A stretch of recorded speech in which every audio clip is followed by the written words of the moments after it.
त्वचा का जो मल है वो सभी वेस्ट प्रोडक्ट है, एंड वो सभी हमारे अन्न रस जिधर जिधर रहते हैं वो रासायनिक के अंदर रहते हैं, जिधर जिधर रस को उसको छोड़ना है, वो वेस्ट को छोड़ना है, वो मलायना पे वो चला जाते हैं। नॉर्मली वो सेम एरिया पे ही हमारे ओजस भी रहते हैं। अगर जाडर अग्नि का या धातु अग्नि का अगर कुछ प्रॉब्लम हो गया, अगर उसका कुछ हटन हो गया, या तो वो पाचक पित्त के अंदर पानी भर गया। नॉर्मली तो इधर जो रक्त के वेस्ट जो आते हैं वो सद्रव पित्त रहते हैं। तो अगर जाडराग्नि का कम हो गया बोले तो what will happen is rasadhatu will not be forming in adequate quantity. Most of the food material will be going as waste. So we can expect kapha, more kapha in the rasayani. So rasayani means actually ranjaka pitta जब रस को रंजन करते हैं उस समय रक्त ऐसा करके हम उसको मानते हैं। बट इसलिए हमें प्रीणनम जीवनम ऐसा करके दोनों कर्मों को एक साथ मिला के हमारे जब दादू के कर्म जब बताते हैं उधर बताया हुआ है। तो इधर क्या है कि रसा एंड रक्त always will be together in almost all the blood vessel. So when kapha is getting aggravated and sarabhaga of rasadhatu will be less, the subsequent dhatu also will be getting less. And जब कफ ज्यादा रहते हैं, कफ प्रधान त्रिदोषा अवस्था will be happening, तो वो उसको ही हम बोलते हैं कि द आम अवस्था, so कफ प्रधान अवस्था. So that is what in sannipata ज्वरा the आचार्य ने पर्टिकुलरली बताया हुआ है। सन्निपात ज्वर को जब ट्रीट करते हैं उस समय हमें कफ की ध्यान रखते हुए ही हमें आगे बढ़ना चाहिए, ऐसा करके बताया हुआ है। इसके वजह से हमें ट्रीटमेंट भी कफ कम करने के लिए देना है। अगर सपोज हम लोग प्रॉपरली ट्रीट नहीं किया, वरना तो पेशेंट अगर कुछ निदान को सेवन कर दिया, ऐसा करके हुआ तो आमा continuously it will be transferring towards स्वल्प आम हो तो भी वो रक्त धातु के अंदर चला जाते हैं, उधर साम पित्त होने की चांसेस है। And more over continuously the patient is urinating, prabhuda mutrada is also there in the sama jwara mentioned by the acharyas. So that will create the conversion of kapha towards pitta. So actually in treatment aspect we are also waiting to make the sama kapha convert to the rakta. So उसको हमें treatment करते हुए लंघनम स्वेदनम कालो यवागु तिक्तगो रसः, ये 7 दिन तक हम जो ट्रीटमेंट जो नवज्वर के लिए जो करते हैं वो वाला ट्रीटमेंट पे हम फोकस ज्यादा किया तो उधर रूक्षण ही है। वो रूक्षण का पालन करने से हमें साम पित्त की तरफ आ जाते हैं। एंड उसके बाद उधर आचार्य ने 2 कंफ्यूजन बताया हुआ है, कषाय देना है कि नहीं देना है, ऐसा करके बताया हुआ है। पित्त की ट्रीटमेंट हम कभी भी करने के टाइम पे आचार्य ने बताया हुआ है पहले हमें तिक्त की सेवन करना चाहिए, पहले हमें कषाय की सेवन करना चाहिए एंड उसके बाद तिक्त की सेवन करना चाहिए। But at the juncture of the 7 days सामज्वर एंड पश्चिमान ज्वर के बीच में इधर क्या प्रॉब्लम हो जाते हैं बोले तो हमें डाउट है कि पेशेंट का शरीर के अंदर अगर साम पूरी तरह पच गया है कि नहीं पचा पता नहीं है। हम ऐसा सोचेंगे कि ओके कफ कम हो गया, अभी पित्त ज्यादा है, ऐसा सोच के हम कषाय को दिया, then what will happen, कषाय शीदा कषाय will cause स्तंभना। उधर हम क्या है कि हमारे शरीर के अंदर की जो बड़ा हुआ पित्त को हम बाहर निकालने के लिए सोच रहे हैं, इसके वजह से हमें उधर स्तंभन नहीं करना चाहिए, उधर हमें रूक्षण करना चाहिए। इसलिए हमें उधर पेशेंट की मल को देखना चाहिए, पेशेंट की जिह्वा को देखना चाहिए एंड पेशेंट की सिम्टम को भी देखना चाहिए। सो that is one thing. If dhatu is getting, Sushma Bhaga of dhatu is getting lesser, then ojas also will be getting lesser. So that will cause less of the dhatu vyadik shamatva, and particularly ojokshaya also will be happening. Another one thing we have to understand, this waste kapha is circulating inside the rasa dhatu, where the ojas is also there. So once again, ojas and the ojas is sarvadhatu sara, and it is saumya in nature. It can also be it can also get polluted. वो जो विश्रामशम and वो जो व्यापत भी हो सकते हैं, वो सभी शरीर के लिए हानिकारक है एंड प्राणनाशक भी हो सकते हैं. इसलिए ज्वर को वेरी इंपॉर्टेंटली द प्राणनाशक ऐसा करके आचार्यों ने बताया हुआ है. And very important another one thing my dear friends, you have to understand that हम ये 7 धातुओं को हम देखेंगे तो मेदस उसके सेंटर में आएंगे. तो हम लोग जो घृत की पान जो दे रहे हैं, हम इनिशियल धातु एंड डीपर धातु के बीच में हम बीच का जो वृद्धि समाने ही सर्वेशम ऐसा वाला एक काम कर रहे हैं. एंड उधर स्वेदन हुआ तो अस्थि धातु, मज्जा धातु एंड शुक्र धातु ओजस के लिए इजी हो जाते हैं. तो इसलिए विषम ज्वर में जब कंटिन्यूअस ज्वर होने के बाद वंस अगेन पुनरावर्तक ज्वर की तरह हो रहे हैं ऐसा करके हुआ तो कंटिन्यूअस वो जो डिसीज के कंडीशन से जो थक गया हुआ इंसान को थोड़ा सा ओजस देने के लिए हमें मेदस देना चाहिए, मेद की वर्धन करवाना चाहिए, ऐसा करके हमें सोचना है. हम वैसा भी हमें पता है कि गाय की दूध, इधर जो रसधातु की जो उपधातु है वो क्या है कि क्षीर है, रसास्तन्यम तदो रक्तम असृजः कंडरासिरा. दैट इज व्हाट उपधातु इज टेलिंग. रसधातु के सूक्ष्म भाग से जो आया हुआ क्षीर को उसके अंदर से जो पानी निकाल दही से भी बना के पानी निकालते हुए हम मेदस बनाते हैं. तो गाय के शरीर के अंदर की जो मेदस है वही हम घी बना के पी रहे हैं. इसके वजह से हमारे शरीर के अंदर की जो आम को हम हटा सकते हैं ऐसा है. But thing is, if at all the सामपिता इज मोर एंड कफा is more, then you are not permitted to give the घृता.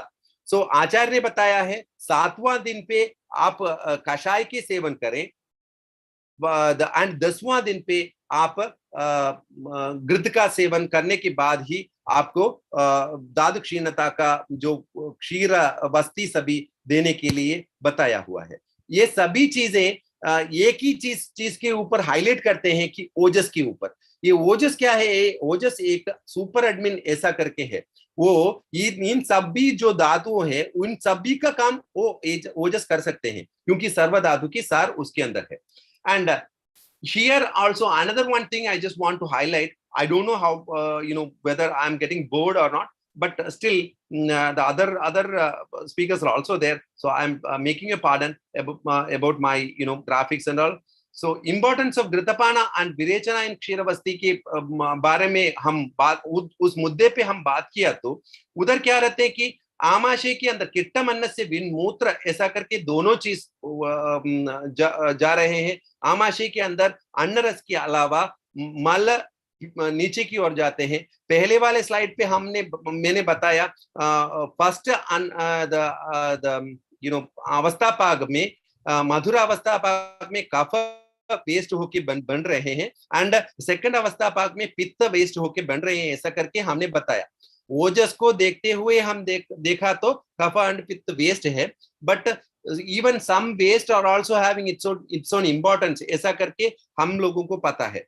तो हम लोग डिसीज के ऊपर रख के हम एक्सप्लेनेशन किया तो एंड इनकी फंक्शन के बारे में एक्सप्लेनेशन किया तो कफ एंड पित्त वादा is very important. Otherwise during the formation of the food materials the kapha and pitta is waste. But वाद के बारे में किसी ने नहीं बताया उधर. वो क्या है कि अगर आमाशय के अंदर से वेस्ट मटेरियल ज्यादा जा रहे हैं तो जाहिर है उधर मूत्र एंड पुरुष भी ज्यादा बन रहे होंगे। तो इसके वजह से ही हमारे शरीर के अंदर जो मूत्र है वो वृक्का में होके ही मूत्र होते हैं, तब तक उनको ये रासायनिक के साथ जाना पड़ते हैं।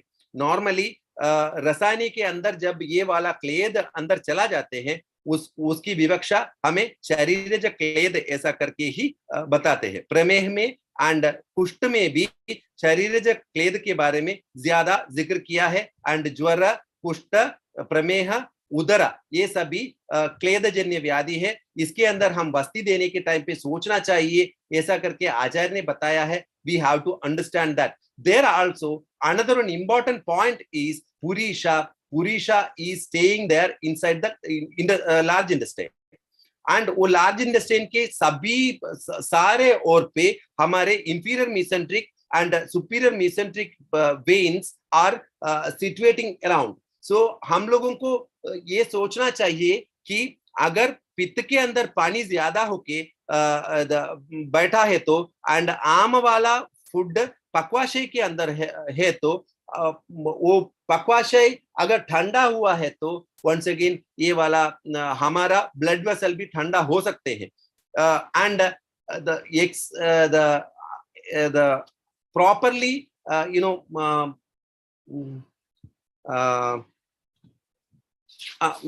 प्रॉपरली रिएक्ट नहीं किया हुआ डाइल्यूटेड एसिड एंड अल्कली दोनों पित्त की विवक्षा हो सकते हैं। Pancreatic juice, bile juice and gastric juice. ये pancreatic juice and bile juice alkali and gastric juice is acid. For my learned scholars, we can understand that, and all those things, residual things which are present inside the large intestine and small intestine will be getting absorbed. तो इसके वजह से पित्त ज्यादा बढ़ने की chance है।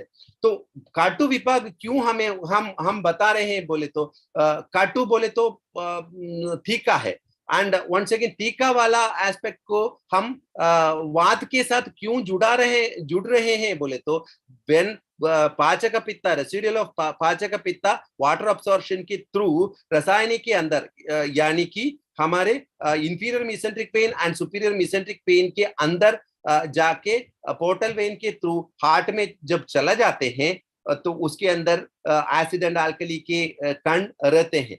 तो इसलिए अगर हम लोग विरेचन किया तो larger amount of water material will be getting back into the pakvashaya and it will be getting out. That will be easy for us. One, एक चीज तो पित्त को अब्सॉर्प्शन नहीं हो रहे हैं कट विभाग के through. And another one thing is हमारे पक्वाशय के अंदर गर्म वाला पानी आके गिर रहे हैं, इसकी वजह से पक्वाशय ठंडा नहीं होता, वात प्रकोप होने की चांसेस भी कम है। बट आम अवस्था में हम लोग ऐसा विरेचन नहीं कर सकते क्योंकि आचार्य ने ही बताया है कच्चा आम को हमें पीसना नहीं चाहिए, उसके अंदर से जूस नहीं निकलता। I am sorry about my Hindi and my Hindi is bad, but फिर भी मैं कोशिश करता हूँ कि उसके अंदर थोड़ा सा जस्टिस दे दे। एंड वात पित्त प्रकोप इन रसा एंड रसायनिक को हम विरेचन के थ्रू लास्ट टाइम पे हम निकाल सकते हैं। एंड घृतपाना क्या कर सकते हैं बोले तो वंस अगेन आम को नहीं ज्यादा बढ़ने के लिए नहीं करते क्योंकि इनिशियल आहार रसा एंड रक्ता मांसा एस्पेक्ट ऑफ गाय के दूध के अंदर से हम दही बना के उसको बाहर निकाल दिया, उसके अंदर से घृत को हम बाहर से पचा के ही हमारे शरीर के अंदर ले लिया। ऐसा करके धातु के विषय पे हमें नॉर्मलेंसी हमें पता चलेगा। एंड अनदर वन इज घृता इज शीता, तो इधर पित्ता इज उष्णा। once again opposite things will deal with each other. That is one thing. And in pakvashaya, if we are giving Kshir Basti, क्षीरा is ब्रह्मणा and धातुपाक शरीर के अंदर हुआ है तो once again water reabsorption के थ्रू अगर हमारे शरीर के अंदर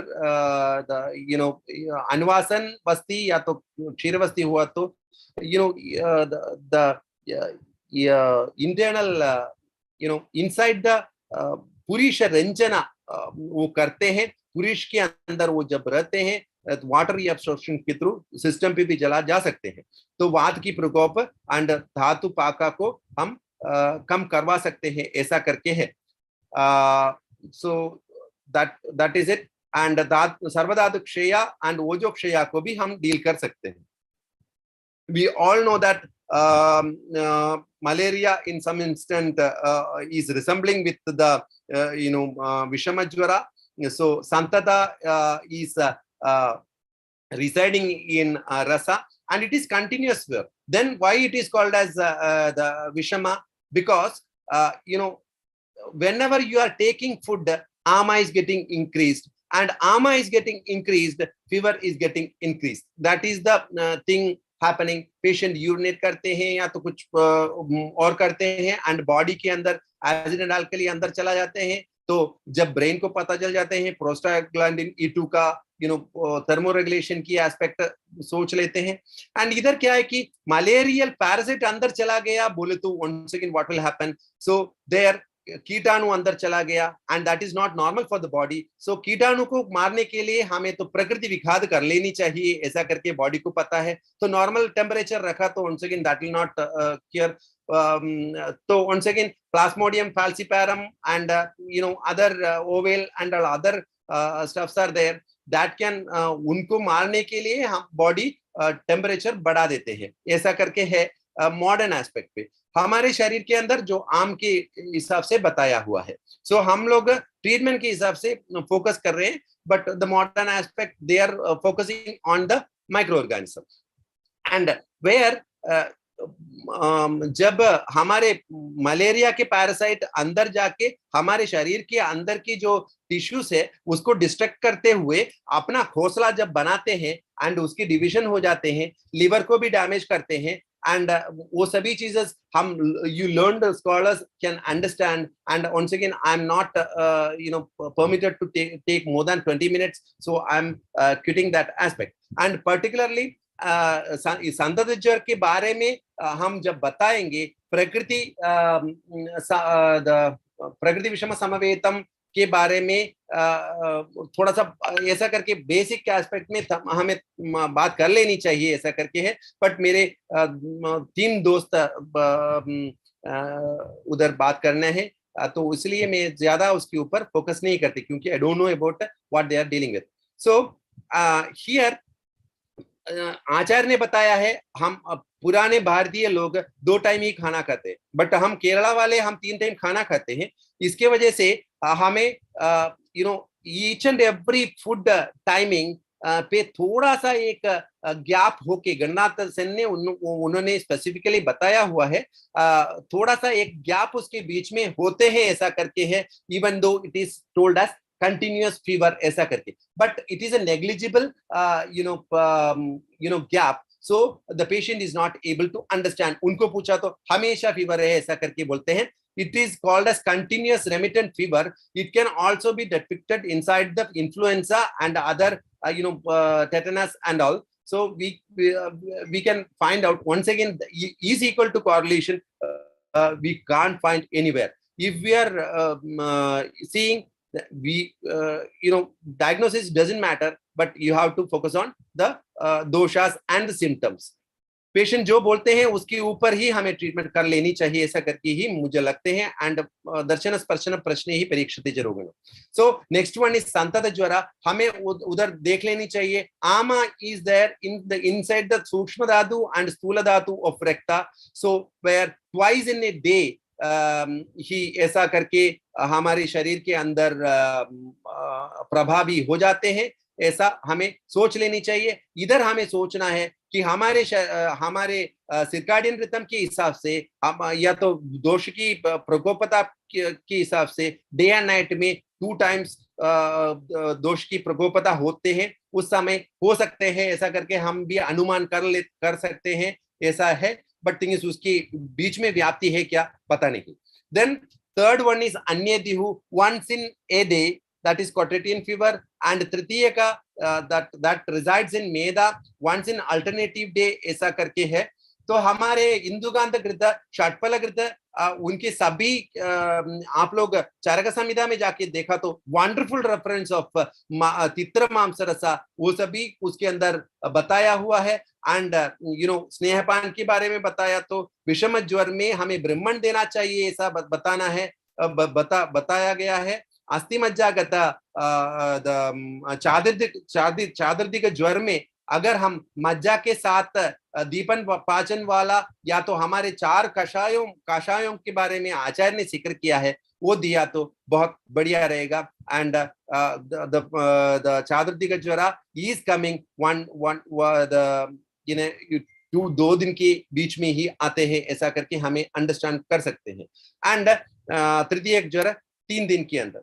So if you are seeing falciparum, the ovale, and the plasmodium malariae and all will be having the fever pattern that my friends will be dealing with. A line of treatment as per Charaka is actually it is mentioned normally चतुर्दग ज्वर में सभी normal treatment हमारे जो ज्वरादोलंघनम प्रोक्तम ज्वर मध्यदुपाचनम ऐसा वाला treatment ही कर लेनी चाहिए, आम को मुद्दे नजर रखते हुए ही करनी चाहिए। आचार्य ने वैसे ही बताया है। सभी ट्रीटमेंट के आगे हम ज्वर बताने के टाइम पे तंत्र युक्ति के दोष को निकालने के लिए पहले ही सभी चीज को बताया है, ऐसा करके हम उन्होंने एक लाइन बताया हुआ है ज्वर में, तो वो जाहिर है तो सभी डिसीजेस आम से ही उत्पन्न होते हैं, ऐसा करके ज्वर में आज आचार्य ने अगर धातु की क्षीणावस्था, धातु पाक, ये सभी होने के टाइम पे you have to take care, ऐसा करके ही बताया है। सो एंड पर्टिकुलरली आचार्य ने विषम ज्वर में आगंतु के अनुबंध के बारे में बताया है। आप आगंतु बोले तो सूक्ष्म कीटाणु भी हो सकते हैं, ऐसा करके ही भी हम अनुमान कर सकते हैं। जैसे शर्मा सर ने इनिशियली बताया, हमारे जो कोरोना है वो कोरोना के एस्पेक्ट भी संतत ज्वर में सभी हमें सतत ज्वर में सभी हमें देख लेनी चाहिए। But the researchers unfortunately it is far of from the Ayurvedic hands, and if we are getting the chance of the facing the researchers of corona, so definitely we can have the solution as well. भारतीयों ने बहुत कुछ किया है, we can do that. So वात प्रदान वाला condition अगर आ गया तो आचार्य ने बताया है सर्पी बस्ती, अनुवासन बस्ती, पिपल्यादि अनुवासन, वो सभी हम लोगों को देनी चाहिए। Even if you are confused with the dosha predominancy, then what you can do is rasaushadis are there and a lot of rasaushadis.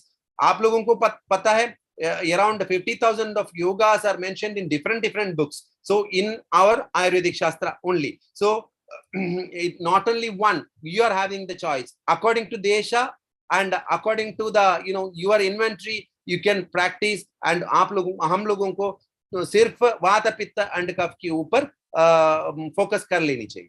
स्निग्ध उष्णेर अन्नपानेश्च, ऐसा आयुर्वेद में ही बताया होगा।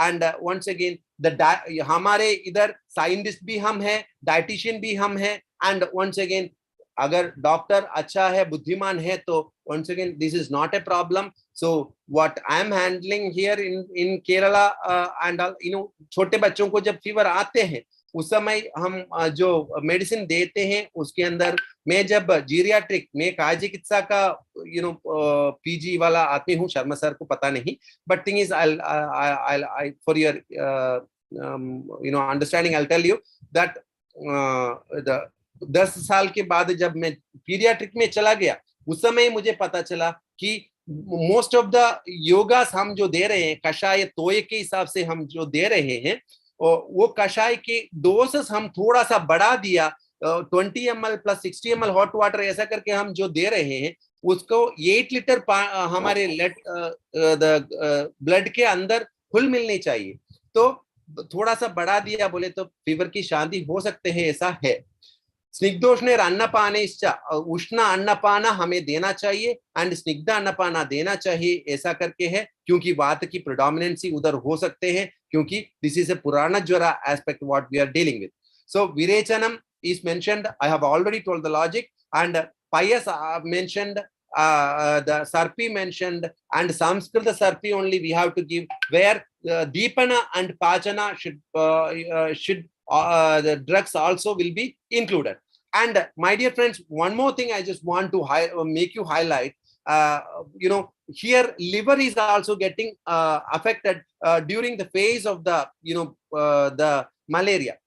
So हमारे इंडिया में ही मलेरिया थोड़ा सा कम है, बट अफ्रीका कंट्री में अभी भी मलेरिया बहुत ज्यादा है, and it is having a fatal run over there, and वो वाला एरिया पे सभी हम यूज कर सकते हैं. And तिक्ता शीता एस्पेक्ट में हमें द पित्तोत्तर वाला ज्वर को ट्रीटमेंट देनी चाहिए. एंड वामन पाचनम रूक्षम अन्नपानम विलंघनम इन कफ ज्वर एंड सन्निपात ज्वर में हमें ट्रीटमेंट देनी चाहिए, ऐसा करके है. एंड इधर वामन के लिए तो मदन फलादि योग सभी का यूटिलाइजेशन हम कर सकते हैं, ऐसा करके है. And I'm not making my stuff lengthier because I don't know my learned scholars, my respected scholar, the Arathi ma'am, and my dear colleague, Dr. Sreejith, and Swagath sir, and lot more. They were eager to present, and मैं जब stop करता हूँ ऐसा करके, इसलिए मैं थोड़ा सा शॉर्टन कर लेता हूँ. मुझे तो आपसे संवादित करके मुझे बहुत खुशी हो गया. And once again, thank you for the opportunity. Shall I wind it, sir? Thank you, Dr. Krishna Kumar. Excellent. You have covered everything. Then also, I am proud of my Ayurvedic fraternity that everybody has unique creativity. You will see that no presentation will be similar to this. Excellent. Really, I salute you all. Thank you. Now, Tatra had 24 gurus, but I have 1100 gurus.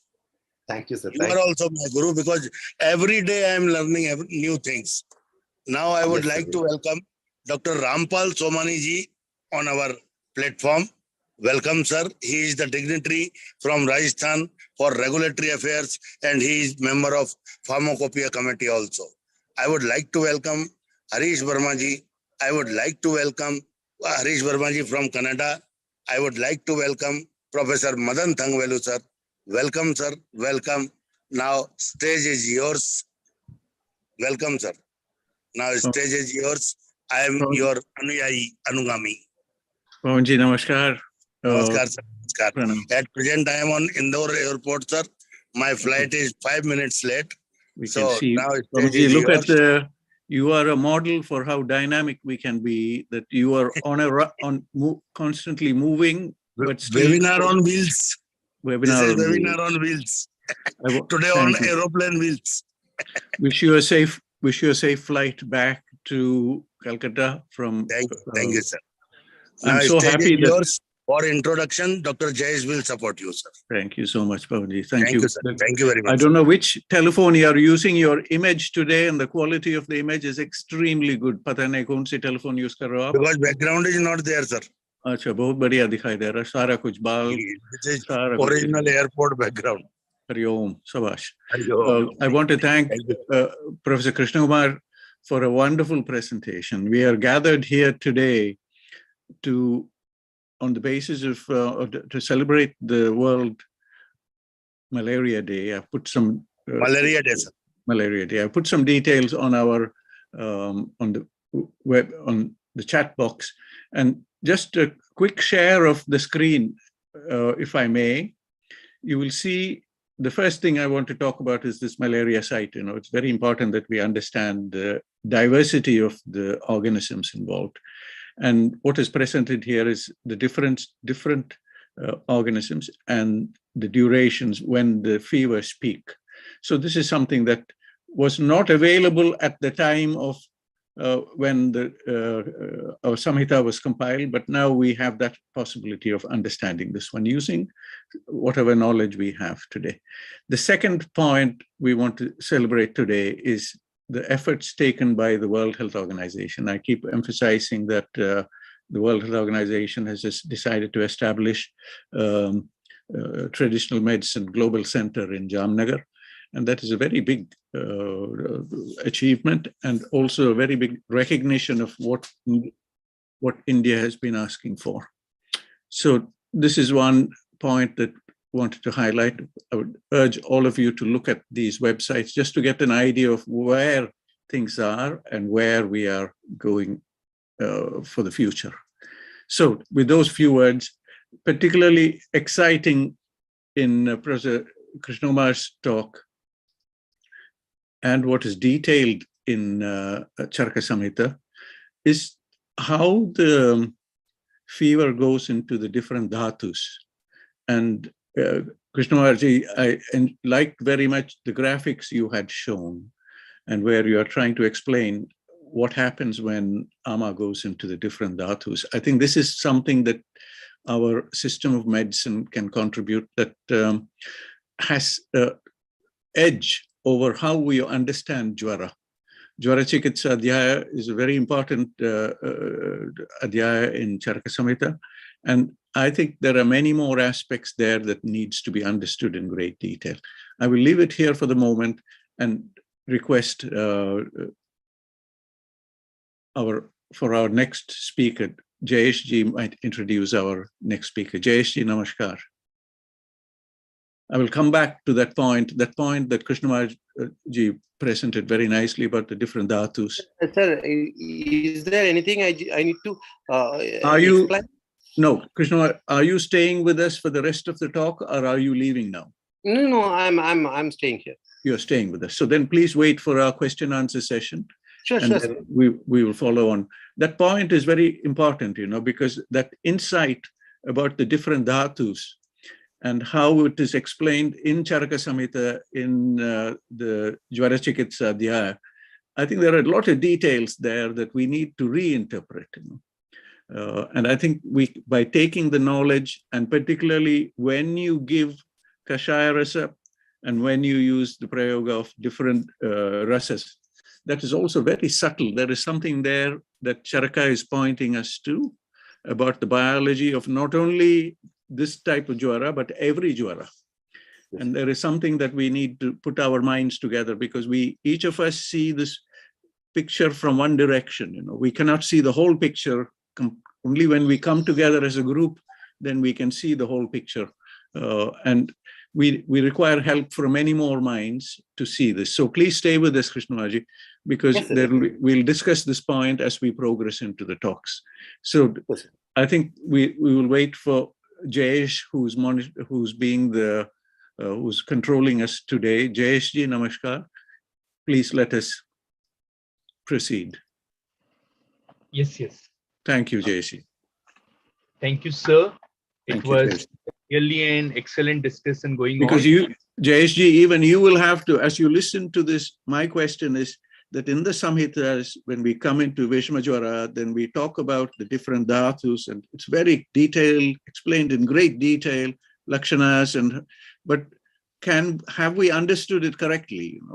Both in terms of what the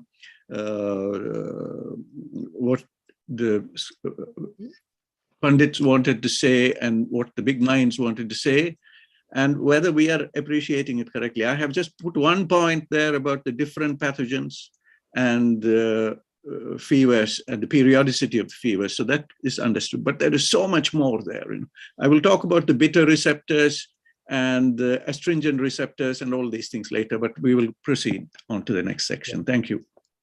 Sir, it's a very nice point raised, but the only one concluding point I will say, please, we have to understand whether understood or not, and for that we are having more speakers with us and the discussion round after the completion of all the speakers. So moving on to the second speaker of our day, we have with us Dr. Sreejith Kartha sir. Sir is professor and head of the department in Kai Chikitsa from Amrita School of Ayurveda, Kollam. So let's take the pleasure to welcome Dr. Sreejith to us. Dr. Sreejith sir? Yes, sir. So namaste. Namaste. Pranam. Namaste. Am I audible, sir? Yeah, you're audible. Perfectly audible. Sir, you can share the screen. The stage is yours now. Sreejith, namaskaram. Yeah. Thank you so much for joining us today from Kerala, from Kollam. Namaste, sir. Namaste. Namaste. Very happy to have you with us. Your screen looks visible, very good, and we can hear you clearly. Please, thank you for being with us today. Thank you, sir. So, begin with prayer to Lord Dhanvantari. Om Namo Bhagavate Vasudevaya Dhanvantare Amritakalsha Hastaya Sarvamaya Vinashanaya Trailokyanadhaya Sri Mahavishnave Namah. Om Amriteshwarye Namah. So thank you, Dr. Krishna Kumar. It was a well postmortem study of how Vishama Jwara happens with the perspectives of malaria. So the sequence is well explained there. So I just concised some of my thoughts regarding Vishama Jwara, that's all, by going through our Samhitas only. And in between, I have shared my views and thoughts on it. So I think we can start now. Sure, welcome. Welcome, Yeah. Doctor. Respected Pavan Kumar Sharma ji, Madan Tangavelu sir, and the dignitaries who are presenting in this session and viewers of this session. So concept of Vishama Jwara and concept of Vishama is well known. No need of explaining more regarding this, but just refreshing that Muktanibandhito Vishamatvam. So there will be fever phase and a relapsing phase, and again fever will come like that. And Vishama Arambha Kriya Gala Anushangavat. Vishama Arambha, Vishama Kriya, and Vishama Kala. These three things are very important, as Dr. Krishna Kumar said earlier. So why we look to Vishama Arambha? Acharyas in most of the Samhitas, they are giving an idea of the site of onset of Jwara. Amashya, Urasa, and Shirasa is very important in this front. Most of these sthanas are kapha sthanas. So again, Susruta says Sandhi. Sandhi is also Sleshma sthana. He says Pralepaka Jwara for that type of Vishama Jwara. And we will come to that later.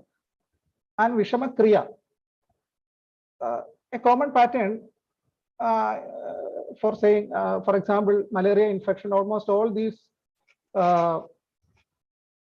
microorganisms, there will be a fever with the chill phase is there. So Shidabhi Jwara has to be considered here, and Dahadi Jwara also will be there. So Vishamatvam for these, then again Kala. Regarding Kala, there is Sandada, Sadada, Anyadishka, Tritiya, Chadurthaga. Even though Kala is definitely defined there, what is Vishamatva is there is Ahoratram Dau Kalo they have mentioned, but it is not uniform. For example, if we take Sadada Jwara, Ahoratra Dau Kala, so this 2 times Jwara is not Niyata. Sometimes it is in the morning, sometimes if it come in the daytime, sometimes morning, sometimes afternoon. There is no such a Niyata Kala is there. That may be the Vishamatva here. And again, one highlighted point is Alpa Doshatva. So for ordinary Jwara, dosha predominance, we know the aspects of dosha predominance. But here is only Alpa Doshata which cause more complication. That is the wonderful phenomenon here, how the Alpa Doshata cause more complication. Then Leenatva, Dhadu Leenatva. This word is also should be considered here now. This Alpa Doshata has been highlighted by Vagbhada also, Dosho and Susruta also rendering the same sloka, Dosho Alpo Ahita Sambhudo, Jarol Srashtase Vapuna, Dhadu Manyadamam Prapya Karodi Vishma Jwara. You all are familiar with all those things. No need of further explanation. So how the Alpa Dosha is making more complication has been answered by Susruta here. Dosha Salpebi Samvrutho Dehinam Anila Irida. Vata is responsible for the fatality of this Alpa Dosha.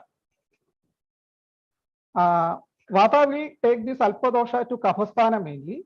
Kaphasthana Vibhagena Yatha Sankham Karodi. So, Urakanda, Shirakloma, Parvani, Amasha, Rasa, Sthanam, Kabhasya.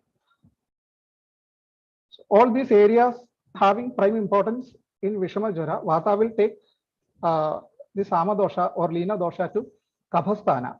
This is the Samanya Samprapti. Of course, there will be Taradama Bheda and Ulkarshana the Vibhadesha as a rule, which dosha is predominant. We have to refer that Jwara as Vatika, Paitika or Kaphaja. So I just mentioned the importance of, I want to mention the importance of Kapha in the treatment of Vishama Jwara. Actually, I am intending to say that that's my aim of presentation here now. Again, here I just gone through the type of Jwara, Dhatu and its Thana, Dosham, Kalam. So, Santata Jwara is like somewhat ordinary Jwara because by the Nidanas, the Ushma in the Amasya is entered into Rasadhatu and it is circulating all over the body because Vyanayana Rasadhatu Vikshebodhija Karmane Shipyamana Khavaigunya Rasa Sajjadi Atrasa Dosho Vigaram Kurudeke Varsham Iva Toeda. Here Rasadhatu and Vyanavayu having the prime importance. So Sarva Sharira Vyapi. And rest of all things you already know. It is clear here. No need of further explaining more. Dhatu, Sthana, Dosha, and its Kala. Such. And Sadhata Jwara having affinity in Rasa and Rekta. I have mentioned Rekta only here because malaria,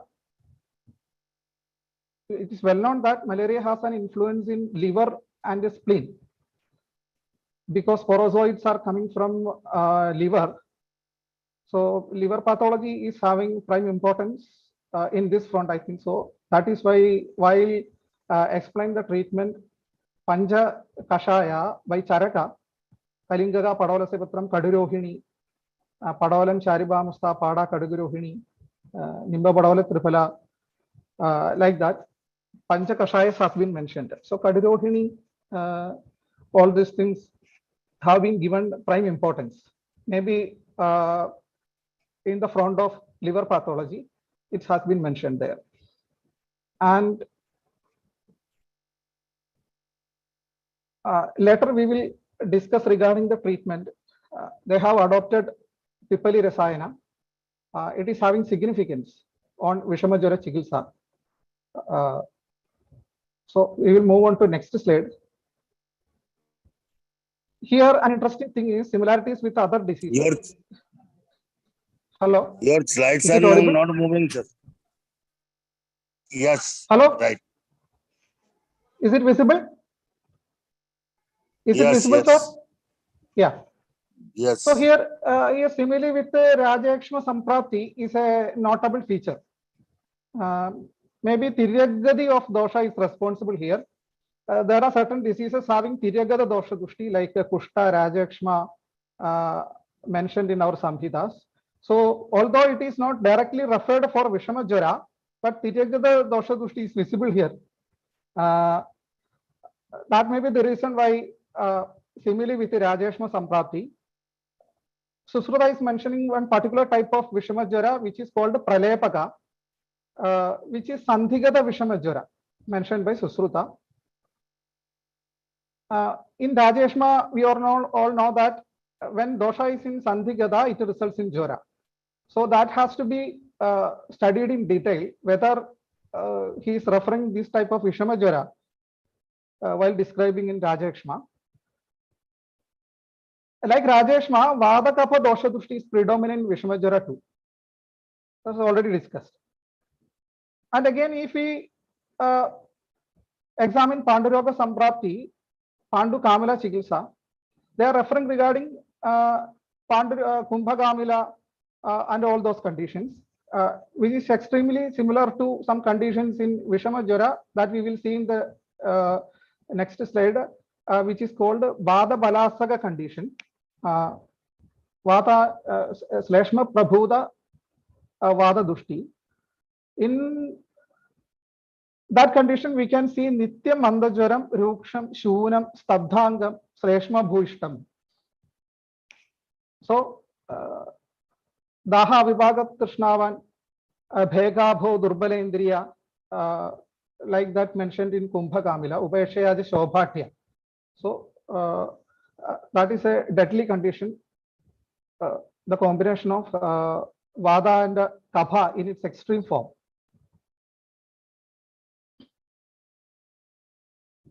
And factors make Vishama Jwara a difficult one. What are the factors if we examine that? Dhatu Andarastam.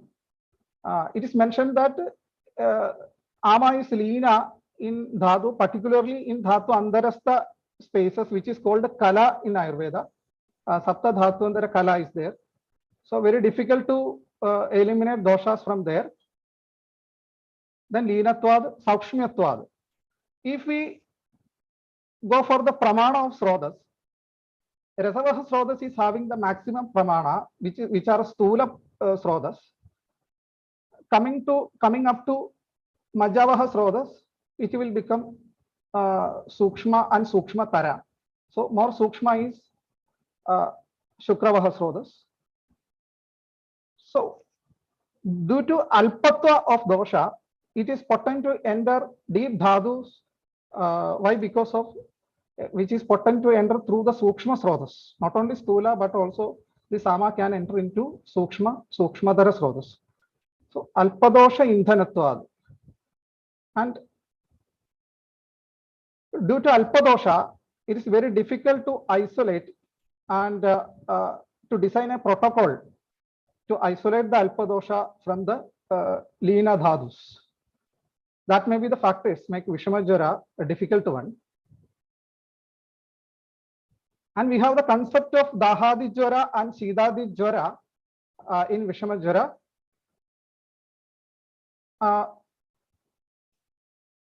Those Jwaras can be deal with Dahe Alpam, Shidam Adhigam. Two conditions are there where Daha is Alpa and Shida is Adhiga. Fever with the chills. First, Shida Jayam has to be designed while designing the treatment protocol. Then Daha Jayam is the order here. Then again Shidam Alpam, Daha Adhigam. That is the another episode. First there Daha Jayam has to be achieved.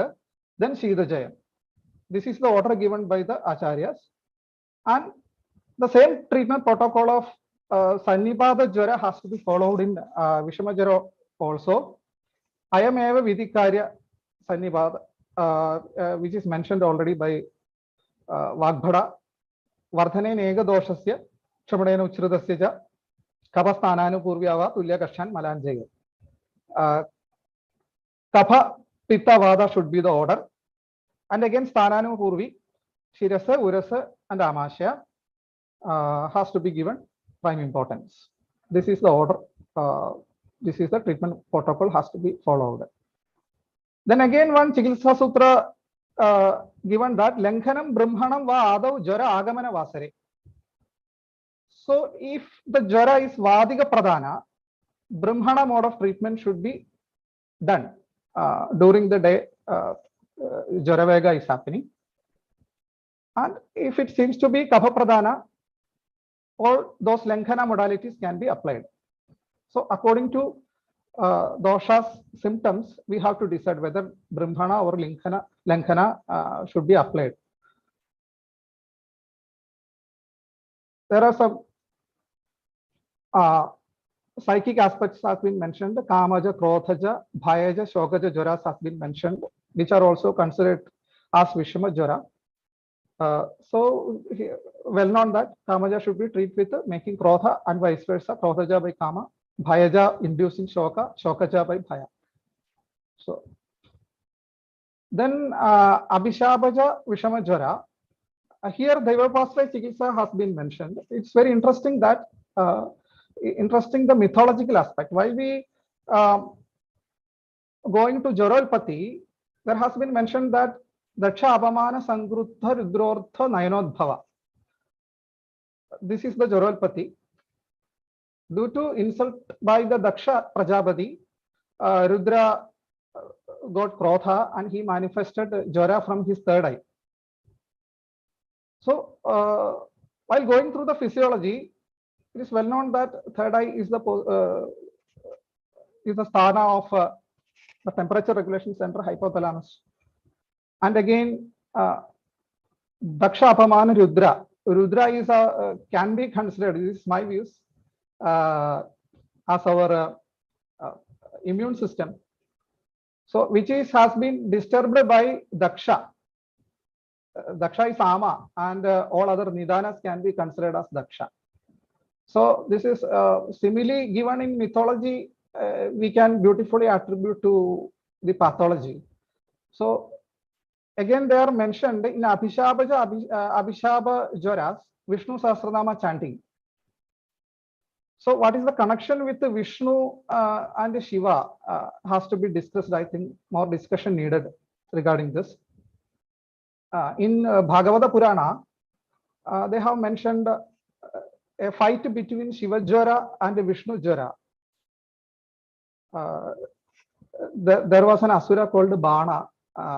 He was a Shiva Bhakta. So Shiva fought along with Banasura with Vishnu. And when Shiva applied Shiva Jwara, then Vishnu reacted with Vishnu Jwara.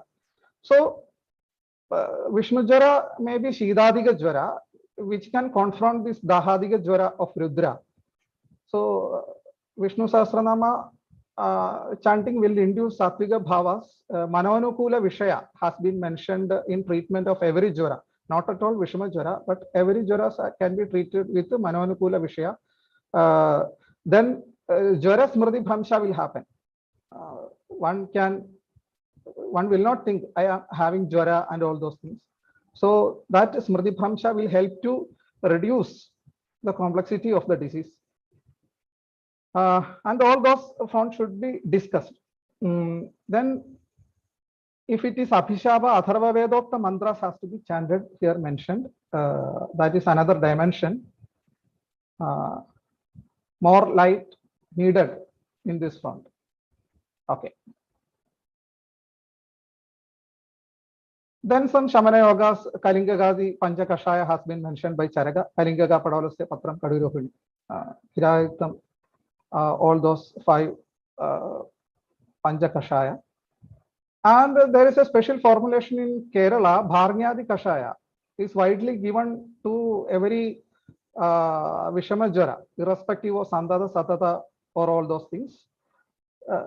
I think Kashaya can be administered at any time, irrespective of this rule of Jwara, Lankhanam, Swedanam, Kalo, Yavagu, Tiktago, Rasa. So Kashaya Rasa can be given, even though Kashaya Vishamajwaram Kuride Malastambal is mentioned in classics. Here, Pachana Deepana property is more for these Kashayas. So this is having less complications and highly effective in Jwara Prabhava Shamana, irrespective of Ama or Nirama stage. We have a special formulation in Kerala, Pachana Amradam. It is called a Pachana Amradam. So Dosha Pachana can be attained. So Sadhya Aushadha Sevana has been highlighted in all Samhidas, irrespective of the stage of Jwara, particularly while treating in Vishama Jwara. It has to be discussed more deeply why they have mentioned like that. So this is my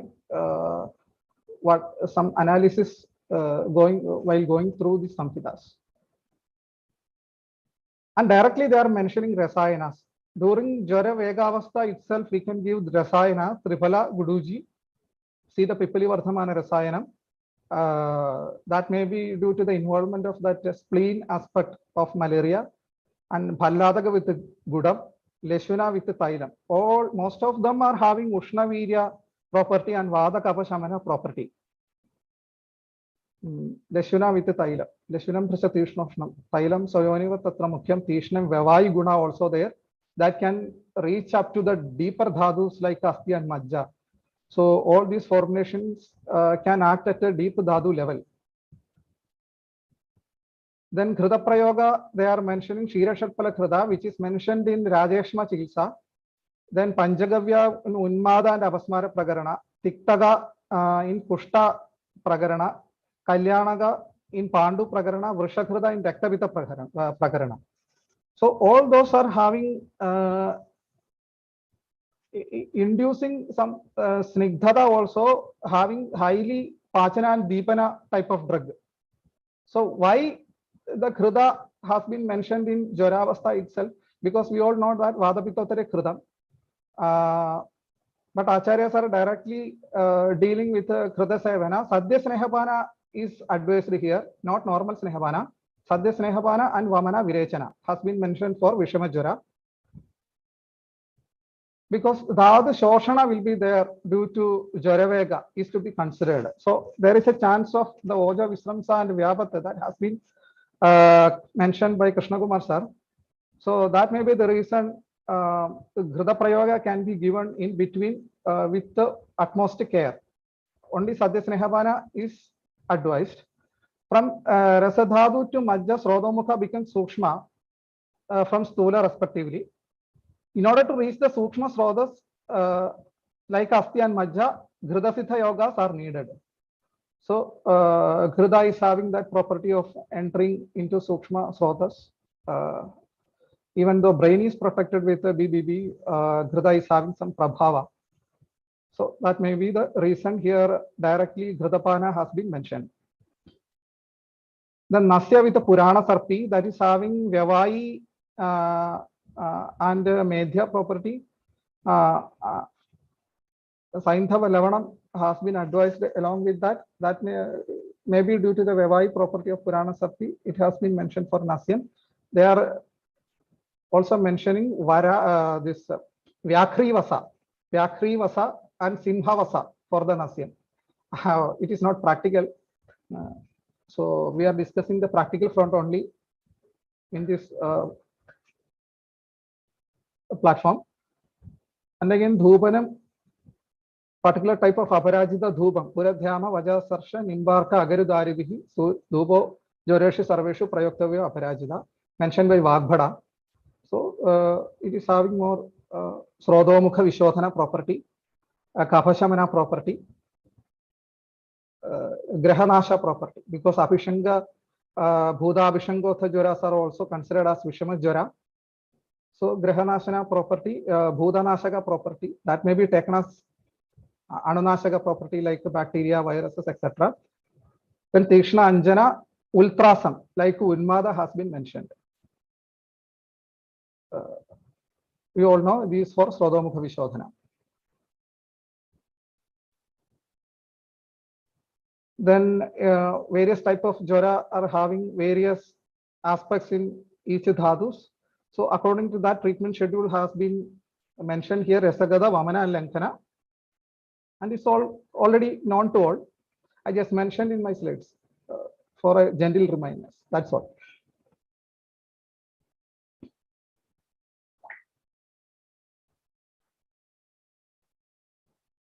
Then there is a takeaway from my front from all considering all these aspects. Samhitas explain classical Vishama Jwaras, Sandada Sadada and Tridiya Chadurthaga. Although not classical, some Jwaras are having the attributes of Vishama Jwara, such as Vishama Arambha, Vishama Kriya, and Vishama Kala. COVID is an example, as told by Krishna Kumar sir. And most of such conditions are seems to be Vada Sleshmodbhava. Although Pitta is involved in Jwara, Sandavatma is Pitta. In Vishama Jwaras, in my view, Vata and Kapha is having more role. Samprapti of Vishama Jwaras are at the Kaphasthana, that already we have seen. And Kapha attains more Drava Swabhava, as in Prameha, Bahu Drava Sleshma, Bahu Abatham Cha Medas, undergo the Prasara Avastha.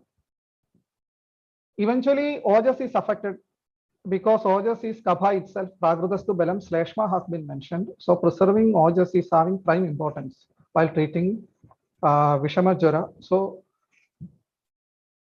to deal with the Visramsa and Vyapata, all those things, we already mentioned regarding the Krida Prayoga, Sadhya Snehavana Prayoga. And after the treatment also, for improving Bala, we can prescribe more Ghridas and other formulations to improve our immunity. So with this few points, I am concluding my talk on Vishama Jwara. Thank you for providing me this wonderful stage for discussing my some views on Visham Jwara. Thank you, sir. Thank you so much. This is your platform, Dr. Sreejith. No need of thanks at all. This is your platform. Please consider this Ayush Samriddhi as your platform. Thank you, sir. We Thank are you so grateful much. to you to share your knowledge. Thank you. Thank you, sir. Thank you so much. Madan sir. Sreejith, thank you so much. We have enjoyed the very clear slides and also some thought-provoking statements that you have made. I don't know, I hope you will stay with us as we come to the questions discussions. But before you leave, I'm not an Ayurveda person, but I would like a brief explanation of Alpadosha. How do you explain Alpadosha? So now itself I have to answer, sir, or later? If you can just give us a little bit now, then later you can take it on. Yeah, there are many conditions which results in Alpadosha. For example, if one is affected with a normal fever, after curing the fever, there will be Alpadoshata. There will be residues of all those ama and all those underlying material in our body. Okay. So which will wait for suitable time and suitable circumstances to provoke further. Right. So if we nurture all those things, it can provoke serious consequences. Yeah. The reason why I'm asking, this is to be taken into the discussion section. The reason why I'm asking is many aspects of this Alpadosha, it seems, is also playing out in post-COVID problems, long COVID problems. I feel there is some lessons. Exactly, sir. We'll come back to this because it's a very important point that if you can elaborate. So we'll go to the next speaker, but keep this point for the discussion section. Thank you. Thank you again. Wonderful, very clear presentation.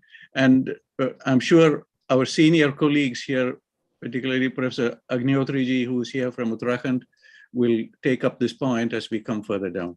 I will also tell you in the discussion section why I'm asking about post-COVID, long COVID issues, and why this Alpadosha concept is very, how you are understanding this and how you will manage it, and that treatment protocols or whatever you have. We'll come back to this, but we will let the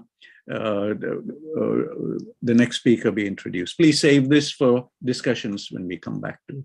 Thank you, Sreejith. Very, very happy to have you here with us. Thank you for joining us. Namaste. Namaskar. Yes, thank you. Let's move on to the next speaker of our day. We have with us Dr. Arathi ma'am. Dr. Arathi PS, she is professor and head of the department in Kai Chikitsa from Santigiri Ayurvedic Medical College, Palakkad, Kerala. So let's welcome Madam. Namaste. Namaskar. Namaskaram. Namaste. Yes, Madam, the floor is now yours. Thank you. We are waiting to listen you. Yeah. Let me first thank respected Dr. Sharma ji, Dr. Madan sir, Namaskaram, and all the learned professors, Ayurveda physicians, and guests who have gathered here. And thanks for providing me an opportunity to be here. And I have understood that this is a great jnana just going on here since many days or years. So I'm happy to be a part of this. Shall I share my screen? Please, Arathi, we are very fortunate to have you with us today because your teaching and your sharing of knowledge is known to everybody in the Ayurveda community and all the work that you do. So we feel blessed that you have joined us today. So thank you so much for finding time to be with us, and we wait to learn more. Thank you, sir. Thank you very much.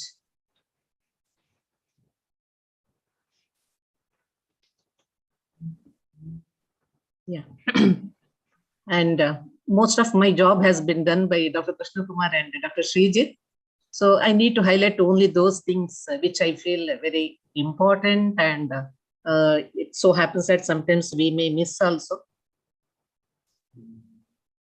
Yeah. Are you able to share the screen? Visible? Yeah. Not yet. Not yet. Not yet, Arathi, no. If there is some difficulty, then we can take you through the process. Don't worry. It's not a... Just a minute.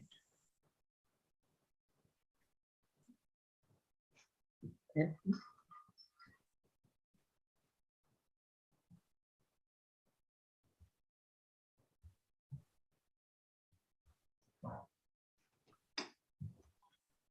Sreejith, namaskaram. Namaskaram. I can't see you on the screen, Yeah. but there you are. Namaskaram. Yeah. I'm there.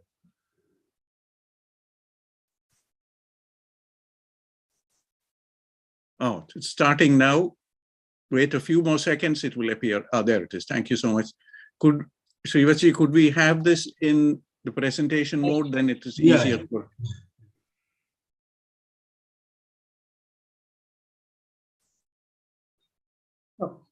Thank you. I think it's okay now. Perfect. Wonderful. Namaskaram. Thank you.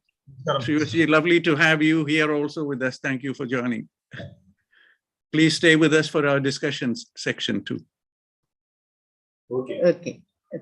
Let me start with a few slides. A few slides I'll be skipping because I had prepared for maybe 30 minutes, 40 minutes. And since many topics have been already covered, it's easier now. The content speech, it's okay. My main point which I want to convey is that there are many instances and or many occasions, there is every chance that we will miss Vishama Jwara. Because when patient or the bystanders approaches in our day-to-day practice,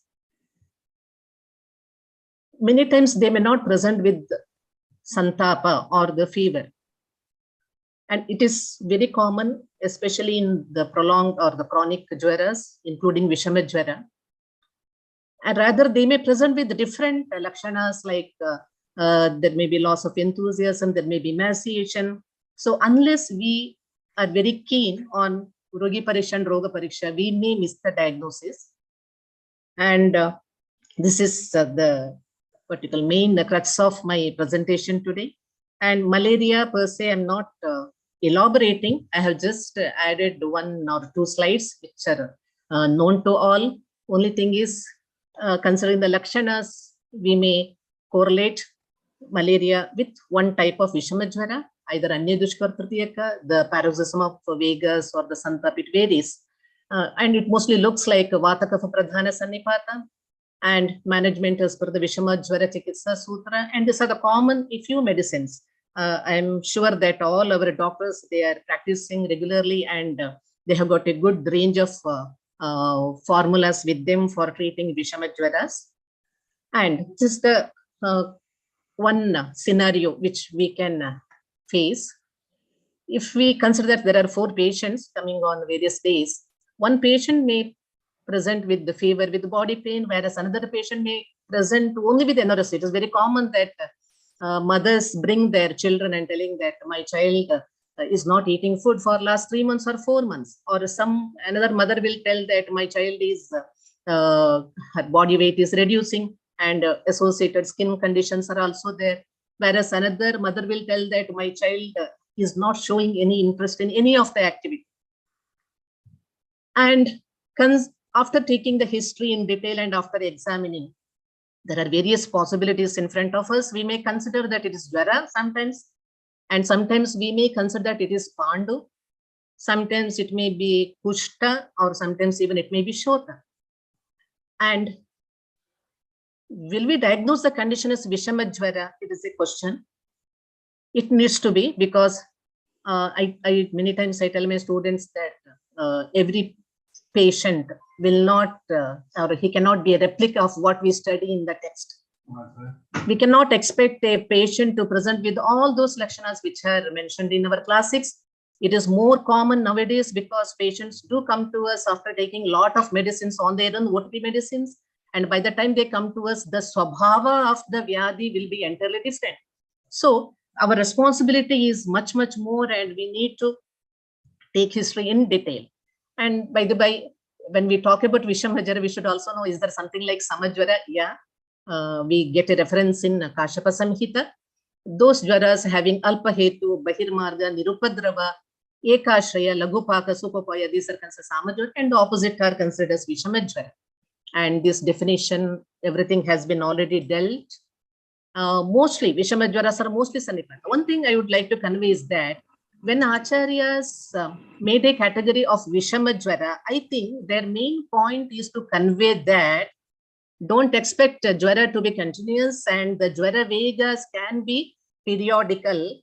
to highlight this very nature of Jwara or one type of Jwara, I think this Vishama Jwara has been categorized separately because no Acharya has mentioned any Lakshanas for Vishama Jwara apart from telling what is the timing of the Vega.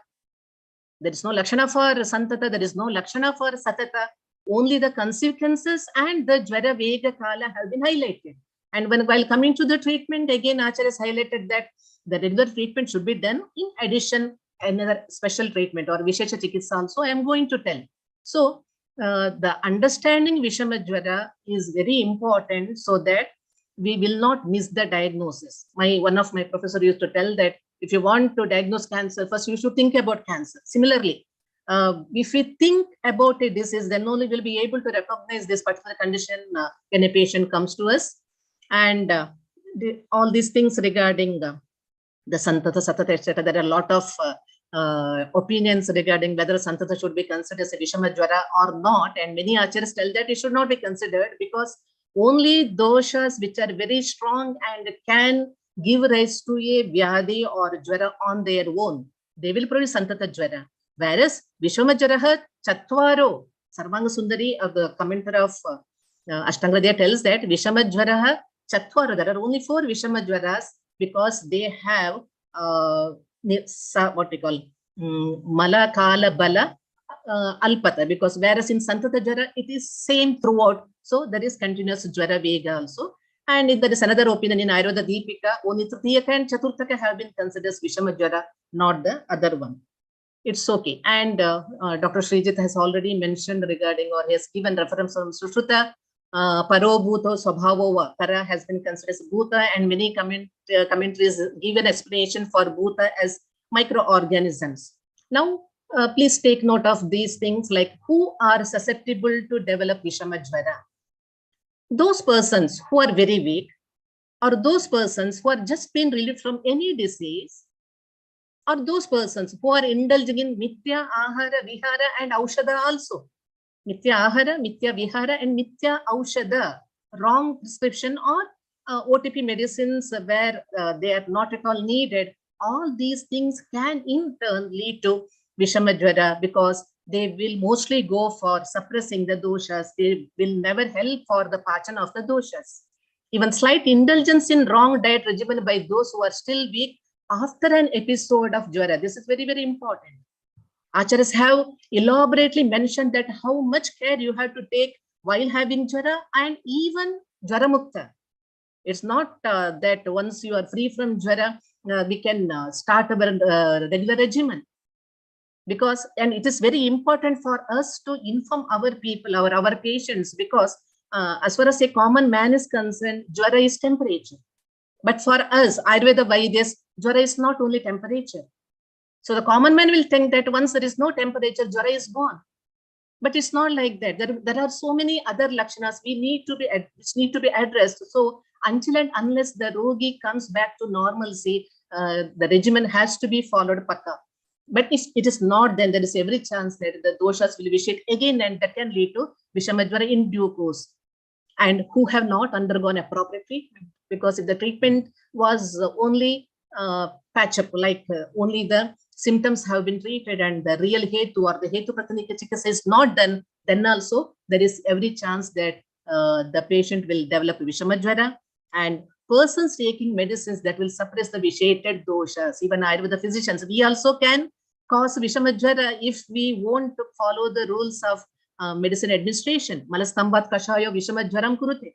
In the Taranavastha, what is required? It is only pachana is required. We need to avoid medicine, and if at all medicine is required, only those medicine which will help in the pachana of the ama doshas only to be given. If not in a hurry, because patient will be in a hurry to get cured. If we also become very restless because the symptoms are not reduced, if we load the patient with medicines, that will definitely lead to stambhana of the doshas, which in due course will can cause Vishama Jwara. And samprapti, okay. Only thing is, one important factor here we have to notice that here the doshas will not lead to Jwara Santapa on their own. They are Alpa dosha. They need suitable situation. It may be in terms of a favorable time, or it may be in time of favorable dhatu prakopa, or it may be in a favorable mithya ahara vihara, or diminishing sattva bala. And I think we can compare this or take an example of how the precipitation from the sky falls on the ground. It needs or it waits for a suitable time. And it varies tremendously from one region to another region and one season to another season. And this pravrit time, that is rain before the actual monsoon or Tulavarsha rain, mostly we get rain only in the evening, whereas in monsoon it may be raining throughout the day. And when it is raining in Palakkad, my place will not be rain. And the precipitation may be in different forms. Sometimes it may be just drizzling, sometimes snow, or sometimes hail, or sometimes the proper rain. So it is very easy to understand that because the body is just replica of our surroundings, whatever is happening in the nature, similar things can happen in the body also. So it is quite natural that the doshas which are not strong enough to produce a Jwara Vega on their own, they will wait for a suitable time. They become embedded or deeply seated in the dhatus and wait for a suitable time, and a chance come, they will produce the Jwara Vega. And once their strength is gone, that is, for example, if a patient is having Kapha-pradhana Jwara, and this he will have the maximum, or the dosha will have maximum strength in the early mornings, and as the sun rises, the strength will reduce and the Jwara will become Manda. And this will repeat until a proper treatment is given. But when there is no santapa, definitely the person will he will present with some or the other lakshanas, which we Ayurveda physicians should keen to watch. Lina dosha will cause emaciation, Vaivaranya, Pandu, Aruchi, Shota, incapacity to perform functions of Kaya, Vak, Manas. As I mentioned in my earlier slide, sometimes our patients may come to us with these lakshanas. They may never mention santapa. Vishama Jwara types, I will skip this. And factors influence the Jwara Vega. As I already mentioned, strength or other ways of the Rutu season, strength or other ways of the day and night, strength or other ways of the dosha, strength or other ways of the manas, willpower, strength or other ways of the karma. We all believe in the Pura Janma Tata Papam Vyadhi Rupena Pidayati. Sometimes people will ask, I am doing perfectly well and I am following only Satvika, Ahara, Vihara. Still, why I am getting a Vyadhi, or why I am getting a Vyadhi now? That may be the time which is meant for him to get a Vyadhi. So here, another point I would like to add is that all these concepts are not only limited for Jwara or Vishama Jwara. Similar Samprapti or similar episodes or this parasites of diseases can be seen in other conditions also. A person suffering from asthma, bronchial asthma, he too will show this type of episodes depending upon various favorable factors. I have seen people, my own family members, suffering with cancer during a bereavement period. We can tell that this cancer occurred all of a sudden after 1 month of a sad incident.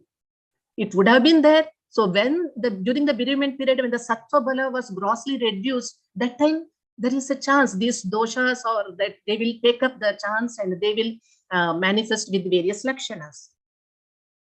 And lakshanas of Vishama, as I told earlier, Acharya has not mentioned any lakshana for these Vishama Jwaras in particular, but looking to all these Shastra, we understand that the lakshanas will be depending upon the dominant dosha and the Ashraya Dhatu and according to the Agantu Bhava, because Agantu Bhava, depending upon if we can compare with the microorganism, different microorganisms have different types of life cycle and different types of presentations. Accordingly, a patient will present with different lakshanas. I'm just giving an example here. If a patient presenting with pidaka, boils all over the body, Krishna, Daha, Brahma, Pralapa, with Jwara Vega twice daily. And when I ask, since how many days you are having this problem, if he tells it is 3 days, diagnosis will be mostly Pitta Pradhana, Rakta Ashita, Satataka Jwara, and it is in Tarunavastha. So it is not enough if we give the name just Jwara, and it's not enough if we give the name Vishama Jwara. We need to give all these details. Only then only the mail will go to the proper person. Otherwise, it will be misplaced. So whatever medicine we plan, it will go to the right target only when we give all these details to our diagnosis. And other patterns, as I told her, that is one pattern. The another pattern, They may not mention Santapa at all. Rather, they will come with different other Lakshanas and Vyadhi with Bhudalinga. It is very, very important. Bhudalinga or hidden Lakshanas. It is very common in case of Vishama Jwara for so many reasons. We have seen people suffering who have suffered with different infective fevers earlier and now also presenting with different other Lakshanas. But if we take a proper history, important is history in detail. A very detailed history only will be giving us a referent clue regarding the condition that it must be Vishama Jwara. Chikitsa. I think that no Chikitsa is unexplored as far as Vishama Jwara is concerned. We have to go for the Nidana Parivarjana. We have to go for Dosha Pratanika Chikitsa, Avastika Chikitsa. Whether it is Vishama Jwara, there also we need to consider whether it is Tarunavastha, Madhyavastha or Jiranavastha. And Vishesha Chikitsa is there, as already mentioned by Dr. Sreejith, Vyadhi Pratanika Chikitsa, because even though Hetu Pratanika Chikitsa is very, very ideal, sometimes because of the virulence or because of the intensity of the Lakshanas, person will have different difficulties. We need to address those Lakshanas also. Even in Jwara, actually, no Tailabhyanga is to be done in Taruna Jwara, whereas in Jirna Jwara, Tailabhyanga has been mentioned, so that the Shita Taila Prayoga like Chandanadi Taila will be helpful for the patient to get rid of his excessive burning sensation. So Vyadhi Pratanika Chikitsa also need to be adopted whenever needed, and all Trivida Chikitsa, Ittivapashraya, Daivayopashraya and Satvavajaya to be considered. Rasayana Chikitsa very, very important, because especially in the chronic conditions, Deha Dhatu Abalatvat Jwaro Jirane Anuvartati. Why any disease should become chronic? It is not only for a Jwara or any Vyadhi. Why any Vyadhi should become chronic? It is because there is Abalatva of the Deha Dhatu, that is Ojokshaya is there. So Rasayana Chikitsa is mandatory, but we have to wait until all the Pachana is over and all the Shodhana is over, because otherwise it is like painting a wall which is affected with the termites. It may serve the purpose whenever guests come if we paint the wall with the termites, but deep inside we know that there is a lot of damage. So unless and until we address that Dhatukshaya, we should not jump for a full-fledged Rasayana Chikitsa. And very important, Patya is very must as far as all our patients are concerned. Vishesha Chikitsa, already this slide I think I will skip. Depending upon the dosha, the different approaches will be required.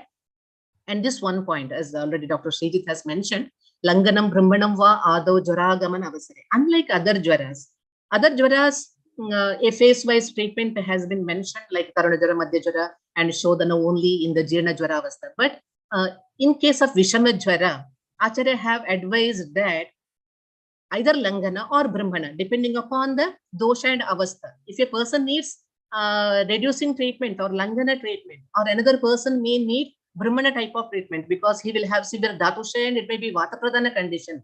Jwaragamana Avasare, it has to be done. The reason probably because the doshas are deep-seated, and when they gain strength, only they will produce this Santapa or Jwara Vega. That means they need to come to Amashya, they block the Agni and they have to produce the Santapa. And that is the right time for addressing these doshas. So either you do the Langana or you do the Brahmanam. But little bit what you call impracticability, because especially because for Ayurveda hospitals, at least here in our place, a patient will not get admitted for Jwara usually.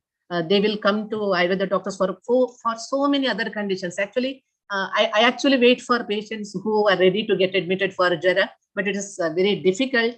And when patient is not under our observation, we cannot go for, or we cannot even attempt for this type of treatment. So the another way is to go for the detailed, like doing Pachana and then Snehana, Svedana, and then Shodhana Chikitsa. And I think there is another, I would like to give another example. Excuse me if the example is looks a little bit silly.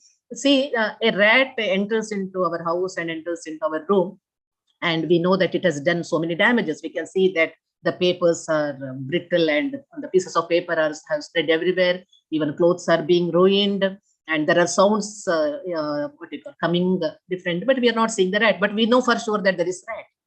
But we need to wait until the rat comes to a place where we can catch it, either whether for beating or to put it inside the cage. We cannot disturb our walls, we cannot disturb our floor for the purpose of taking the rat out. So similarly here, why Acharyas might have mentioned this Shodhanas or Langana Brahmana on the day of having Jwara Vega, because to catch these doshas when they are in the Utklishta Avastha, because only in the Utklishta Avastha only we can go for the Shodhana, then only it will be appropriate. And these treatments like Anjana, Nasya, Dhupa need to be done depending upon the patient's lakshanas. Whenever even in Sannipata Jwara Chikitsa, Acharyas have mentioned that it is probably that, or it is mostly that when patients' indriya functions are getting disturbed, when Murdhi Ashrita doshas or when the doshas are settled in the Jatrudva Bhaga, it is likely that our indriya functions will be getting disturbed and the patient may present with the Murcha, Mada or restlessness, Arathi, Pralapa, a lot of lakshanas, and all those lakshanas need to be addressed with this type of treatment like Anjana, Nasya and Dhupa, etc. And even I think we can remember while planning a Sutika Gara or planning a Kumara Gara, our Acharyas have advised a lot of dravyas to be used, all having the antiseptic effect like Nimba, Gugulu, and so many other dravyas. Similar dravyas need to be used in case of Jwara and in particular Vishama Jwara, because mostly Agantu Anubandha has been suspected in case of Vishama Jwara. So Dhupana also is to be used for the purpose of having an antiseptic effect so that we can restrict or we can prevent the contamination or spreading of the condition. And a few yogas which are commonly used, Sneha yogas, either for Shodhana or Shamana. Shatphalagrita, Indukantagrita, Tiktakagrita, Kalyanakagrita, Kashaya yogas like Santata, the Jwarahara Kashayas, as mentioned in the Ashtanga Hridaya. And this as I mentioned earlier, the concepts of Jwara, whether it's for Nidana or Chikitsa, can be applicable in many other Vyadhis. And Santata Jwarahara Kashaya mostly is beneficial whenever doshas are in the Rasashraya. So a few patients of Amavata, now I am giving this Kashaya mentioned for Santata Jwara, and few cases of Kushta, I am giving Kashaya mentioned for Santata Jwara. It is too early to inform about the outcome of all this treatment, but this type of application is to be thought about. And Churna and Gutika, whether it's malaria or any other type of Vishama Jwara, even having Agantuja Bhava, Sudarshana Churna, it is proved, Guruchi Sattva, Mrutyunjaya Rasa, Tribhuna Kirti Rasa, the list is a big one. And Rasana Chikitsa, Trifala, Guruchi, Haritake, Pipali, Bhallataka, all these are important. Pipali Rasana is something which we usually give here for the patients who have got relief from either typhoid or different types of infective fevers, because even they may tell that I got typhoid 6 months back, but even now I'm having this and this lakshanas. So we consider that it is a Jwara only. It is a what you call the complete recovery has not happened, but it is a time for doing the Dhatu Poshana and Rasana Chikitsa will be required. And Sattva Vajay Chikitsa, like counseling is required because it is very important. Jwarasya vegam kalam cha chintva jwarate tu yaha, because there are many people who are having very what we call low sattva bala. They will just think that last 2 days I'm getting fever at 6 o'clock and today also I'm going to get. Even this happens with the patients having asthma or psoriasis. They will just calculate what is the season and what is the time and I'm going to get this disease. So we need to counsel them. We have to divert the mind to forget the Jwara Vega Kala and enhancing the Sattva Bala to avoid all the Prajnaparada. Because Prajnaparada, either in the form of Mithya Ahara Vihara or a wrong surrounding, all these things to be taken into consideration whenever we talk about a wholesome treatment or the treatment, a complete treatment. And coming to the Patya, it is an integral part of any Chikitsa. And here one thing we should remember is that the Patya should vary from Avastha to Avastha.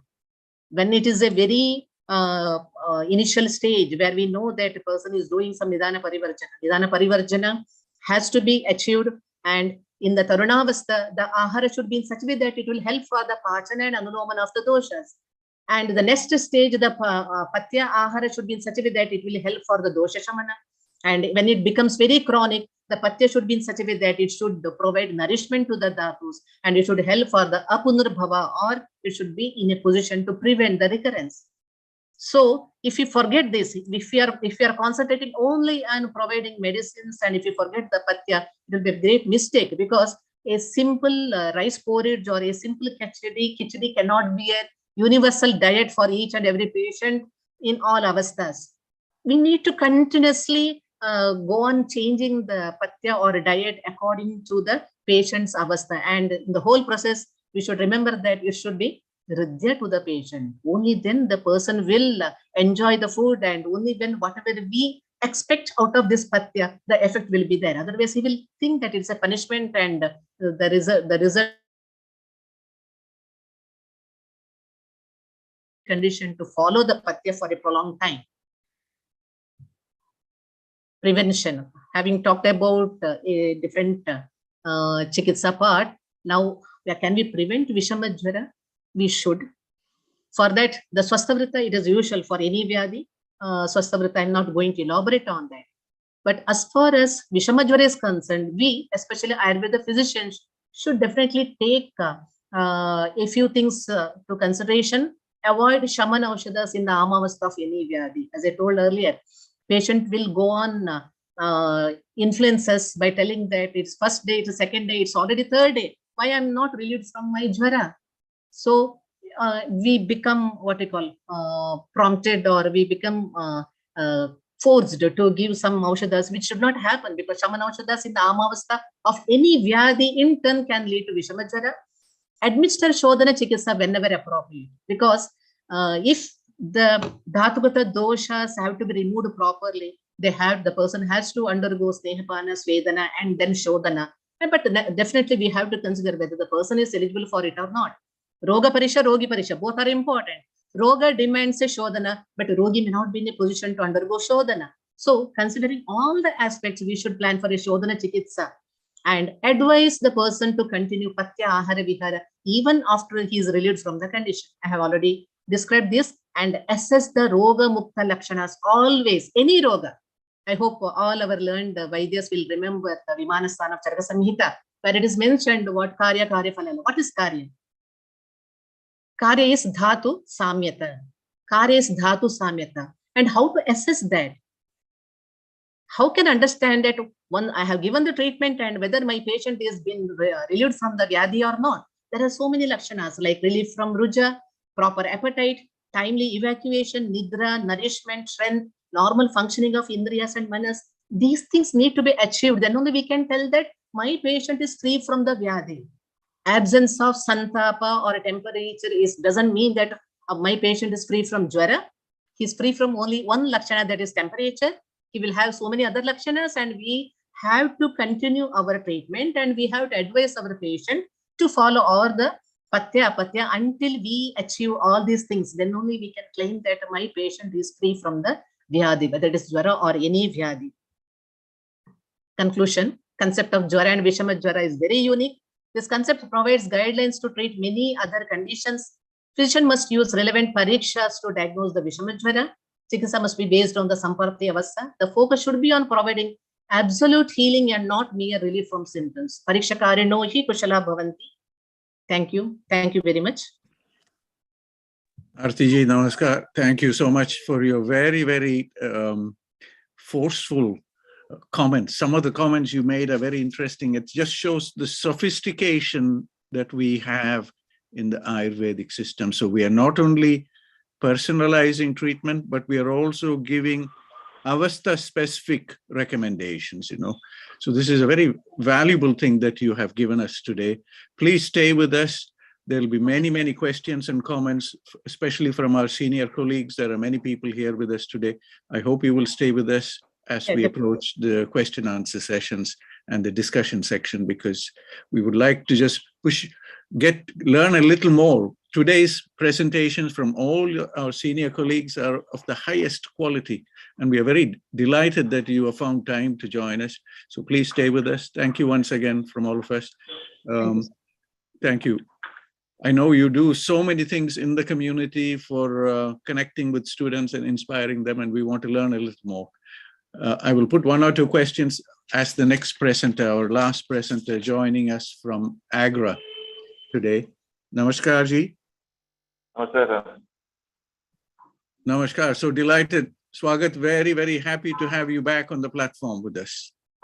I don't know, Swagath, I don't know if you know all our senior presenters who are here with us today. Have you met any of them before? Yeah. Krishna Kumar was my colleague when I was working at Kollam. Kollam. Okay. So have you met Arathi ji? Friend of mine. No, Have you? Arathi ji, not Arathi ji is new. Sreejith is new to you. Yeah. But you have worked in Kollam, so you know many of Kumar these. and I have close friends also. Okay. We are colleagues, so good friends. Thank you so much for joining us today. I'm assuming you are in Agra and joining us from Agra today. Yeah. Thank you. So the floor is all yours, Swagath. You are the last speaker for today, and we look forward to your contributions also. And then we will open up for discussions because there are several questions that are coming up in our chat box. Swagath, the floor is yours. Welcome to the platform once again. Thank you, sir. Namaskar. Thank you, sir. So I thank initially with all the dignitaries who have given me the opportunity. And before I start my presentation, I bow my head to my guru, Srinivas Srinivasacharya, and I start my presentation because he was the one who molded me in understanding the Jwara. There is a huge concept. Jwara is not only for fever as explained in Ayurveda. I just started. And the basic aim of Ayurveda, Chikitsa, is Dhatu Samhita, as Madam was also telling the same thing. Dhatu Samhita is the main aim. So before attaining Dhatu Samhita, the patient doesn't understand. And what happens is, as the sloka goes, Sreejith sir was also mentioning the same sloka, dosho alpo haito asambhuto jarautu dhatu anyatamam praptum karauti vitamajara. That means when there is the alpa dosha present in the body, when sir was asking the same, I would like to highlight the same here. The alpa dosha which is present means the best word I can say is the Vebhichari Hetu, one of the type of Hetus which we study in Roga Nidana. It's called Vebhichari Hetu. Means that the dosha by itself cannot produce the disease, and they produce the disease when they attain some support. There is also similar. So the explanation goes like this: when a person has attained the Jwara and he has relieved from the Jwara, but the doshas has not completely evacuated or completely taken away from the body, then the person indulges in some ahitakara ahara, unwholesome food habits, which is not good for his body. Then this dosha which is present, that is Vichari Hetu, which is present in the body, attains some strength and manifests in the form of Visham Jwara. And next is, some people say, no, it is not true, it doesn't have that thing. And straight away it gets involved. And as Sreejith also says, Visham Jwara is Bhuta Abhishanga, because of the Bhuta. Bhuta is also infective in origin, what has been coined, termed, what we can say. So I cannot much explain things, as a major part is taken by our first two scholars, and the second part is concluded by Madam also. I will just only take those parts which they have not explained. Only thing what I would explain now here is why this variant is there. Ayurveda explains that the Jwara happens to appear in the patient only when the doshas are in amasya, only when they have come to the amasya. So that is when the doshas are in the amasya, what they do, it is in the continuous form, that is Satata. So when they come in the continuous form, then the next version is the Hridaya, that is the Kapasthana. Then from Hridaya to Amasya, it takes 12 hours. So it appears in 2 times, that is Santata. First one is Satata, sorry, I am confused. The first one is Santata, second is Satata. Then what happens is, next is the throat. When it is there in the throat, from throat to Hridaya it travels, it takes 12 hours. From there it again to Amasya, 12 hours. So once in a day it appears. Next is the Shiras, and again 12 hours, 24 hours, and in the alternate day it forms. So last is that is how Sreejith also says Pralayapaka Jwara. and some days it is there is a reversal of the disease also.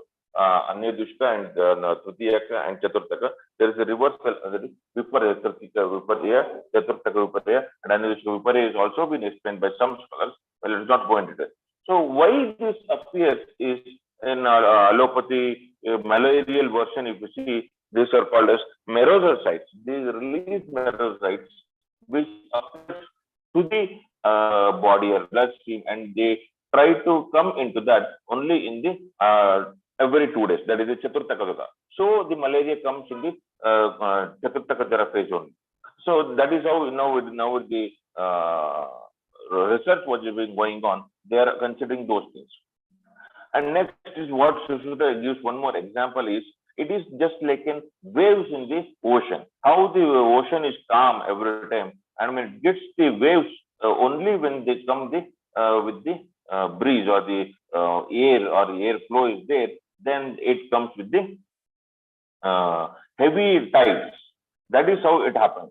So that is being the given. That means the doshas are present, they are calm, and when it appears strength with the vayu, they become high. That is how the fever avastha, the increasing version is being explained.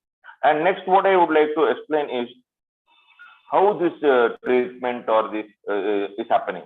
Because this is Vishamo, Vishamaramba, Vishamakriya, all this is explained, because this is Vishama, Vikriti Vishama Samaveta is being the concept which is there.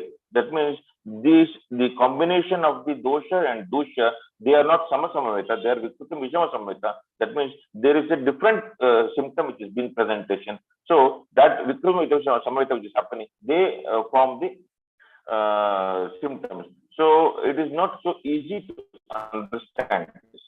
Now, how to treat it? And one more thing, what they say is places where this main symptom presents in the Tritiya and Chaturtaka Jwara. That is the head and the Krishna Pradesha and Trika Pradesha. Trika is the sacrum, head is the Shira. Shira is the Tapasthana, Krishna is the Pittasthana, and Trika is the Vatasthana. So we have to understand this. These three are the doshas. Avoid from this. Apart from these doshas, the other doshas have the dominance there. Then only the presentation is there. That means in the Shiras, when it is the Vata and Pitta will be there, because it is the Tapasthana, Vata and Pitta will be dominant. In the Krishna Pradesha, it is the Pittasthana, and in Pittasthana, the Vata and Kapha will be dominant, and in the Pitta Pradesha, Vata is there, Pitta and Kapha will be dominant. This is the presentation, mode of presentation in Vishama Jwara. And all Vishama Jwaras are Sannipata indirect. So it is no doubt that Sannipata Chikitsa is and there are lots of various which will not go into. So in coming out to malaria, what we are seeing is, anyway, if you see all the references of the text, we can see none of these. So there is no meaning of splenomegaly, which is a prominent feature in case of malaria. Splenomegaly is nowhere mentioned. But how to consider why splenomegaly? The reason why splenomegaly would be there is the Rakta dosha, what is there? Rakta dosha. That Rakta dosha, Sarabhaga, Poshaka Sarabhaga, when that is not be able to be originated in the body, or there is some Vaishamya in that, then only that splenomegaly happens to happen. So then what is the understanding? If you go to the Pliya Roga explained in Bhava Prakasha, you can see Manda Jwara is the presentation in case of Pittaja Pliya Roga. Pittaja Pliya Roga, Manda Jwara is one of the presentation, and in those places, we have to consider that it is the Pliya Roga, not the Vishama Jwara. So, and then what would be the Chikitsa if it is there? What the Chikitsa we have to take is the very beautifully, which is explained that I'll let you know the Chikitsa which has been explained. Kalasha Kshara which has been told. Kalasha Kshara which is given with the Pippali Churna, then the Pliha Roga is destroyed. Or the Sharapunka Mula. Sharapunka Mula is taken with the Takra, then the Pliha Roga is vanishing. Or the Arkapatra Kshara. Arkapatra Kshara with the Saindavalapana if it is given, then the Pliha Roga is destroyed. Next, what is being we have to understand is when to treat and how to treat these Vishama Jwaras. Vishama Jwara, we have to see, if you see the text, initial phase only, The only to relieve the jwara, the pachaka kashaya is told. Again, we have to consider it is not the kashaya rasa. There are shadrasas. Among that shadrasa, not the kashaya rasa which is used. It is the kashaya only should be used. Kashaya with reference to Vaishajya Kalpana kashaya, not the kashaya as the rasa. Because kashaya as the rasa, if you give, it is going to do the Sambhana Kriya, and as well as the Sambhana Kriya, we hampers the Sweda Janana. So then again, this jwara is not going to be relieved. Henceforth, we should not take the kashaya in the form of kashaya rasa. Kashaya rasa is devoid, or it is being restricted from giving all other rasa kashaya in the form of that is being given. So we can give Amrutadya kashaya or the Guruchadi kashaya, all the Barangyadi kashaya. This has been used and this has been given. Now, next, what exactly we have to take is the how to treat in the next person is what they say is the most important point. What has been dealt is honey. The use of honey is most important. He says in Vataja Visham Jwara, we have to give 1/16th part of the honey, and in Pittaja 1/8, and in Kafaja 1/4 part of the honey is be given. And in any form of kashaya, whatever kashaya you're using, so that kashaya, this is being added to attain the maximum benefit as well as the strength, because ozone nasha will be happening and dhatu will be depleted. To attain and give benefit to that, we have to give this part of the honey. And one more thing, what he says is, there is a beautiful prescription, what we practice here, Trivrit Churna with honey. If you give Trivrit Churna with honey, there is a mild loose motion or the virechana happens, then the jwara is coming back to the normalcy. Why? Because there is no jwara without pitta. So pitta is the dominant version what has been present. So with pitta, without pitta, there is no jwara.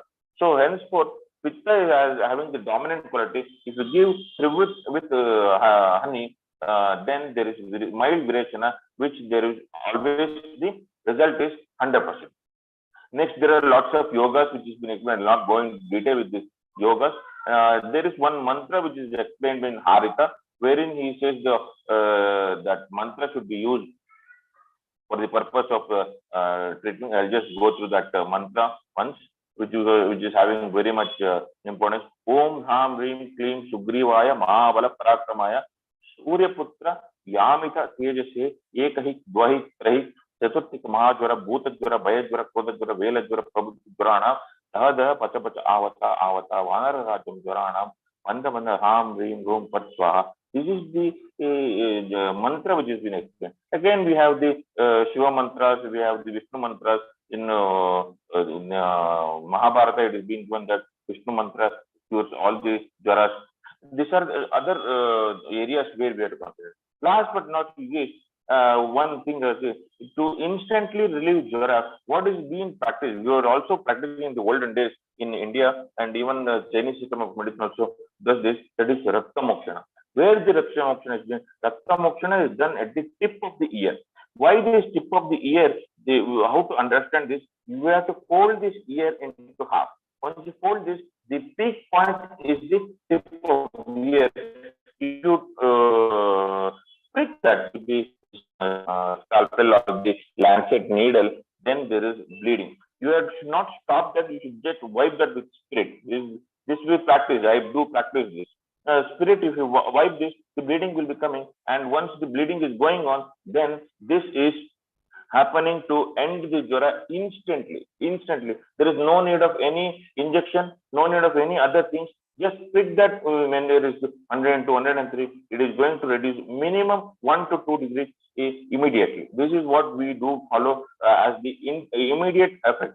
So there are lots of yogas which I don't discuss. And one more important thing what is being practiced is that is this Lakshadi Taila Abhyanga. And many references we get that give the Sura and the Manda, or give the Kukuta, that is Mamsa, Odana, all this has been given. And there are lots of things how to handle in different avasthas. But major thing what I would like to highlight is Abhyanga.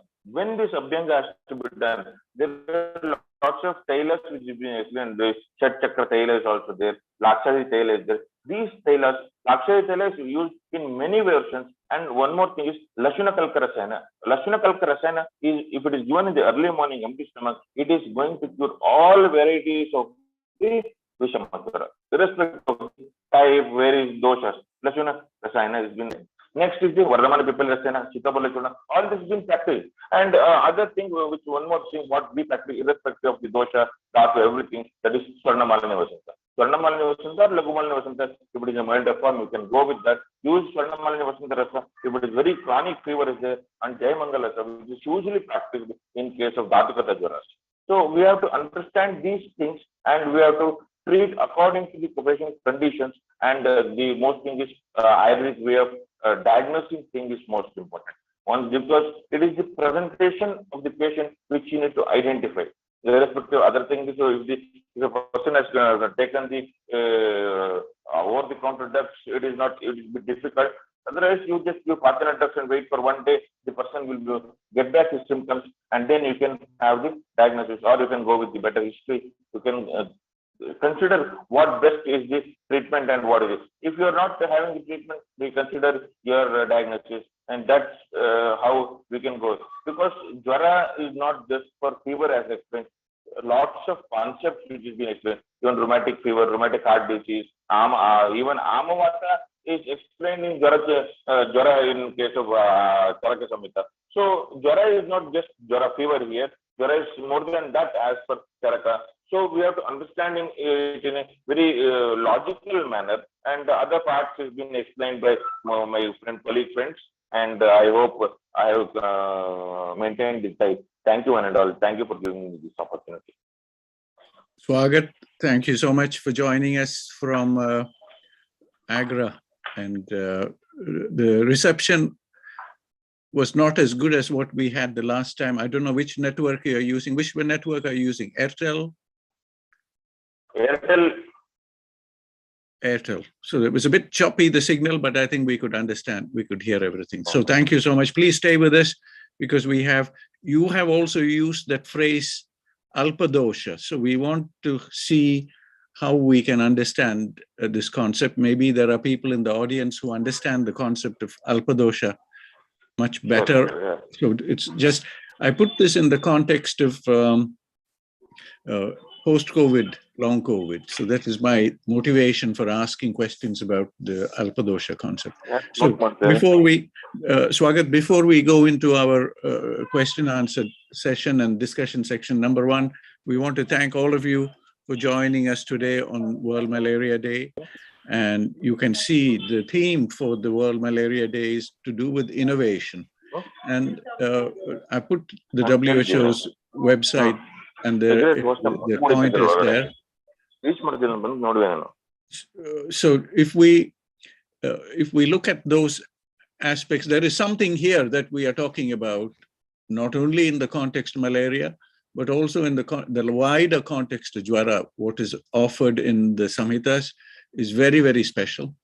The Chinese, I'm looking here, I'm looking through a book here. I don't know if you can see Practical Traditional Chinese Medicine.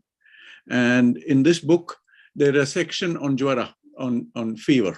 But the way they describe this, to me, maybe I have not understood the explanations correctly.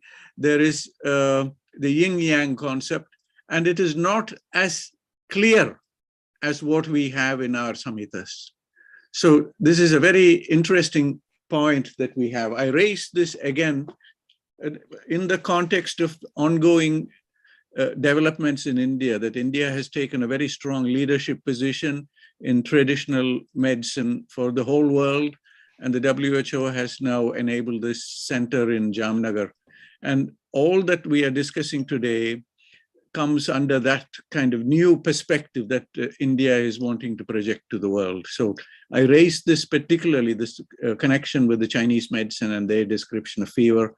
And keep in mind, for malaria, China has won a Nobel Prize already for artemisinin, for management of malaria. So that is another one of those geopolitical issues which we have to see how to kind of work with. We don't have a choice. They did something, although those herbs and many mother herbs are also used in our traditions for management of Jwara. And from the Siddha tradition, we have used Kabasur Kudineer and Nilavembu Kudineer for management of COVID. And those results are sitting somewhere. We don't take it out to the world and discuss these things. Andrographis paniculator is there in all of this, in all of these formulations. I want to see if there are a few quick comments from either Jayesh ji, who has joined us, or Agnihotri ji, or if Arathi ji, if Sreejith ji is there, just to give us his impression about today's presentation, quality of the presentations. I don't know who would like to start. Agnihotri ji, maybe just a few words. We will wait for your whole review at the very end once we complete the question and answer sessions. Just a few thoughts about the 4 presentations. My comment was about Alpadosha, and I've also put in this the idea offered here about the Grahanashana, which is a very interesting concept because we have been talking about that idea also in our discussion. So I leave those there for the time being, and we Agnihotri ji, the floor is yours. Namaskar ji, pranam. Namaskar, Professor Madan ji. I was listening from all the 4 great learned speakers of today's webinar.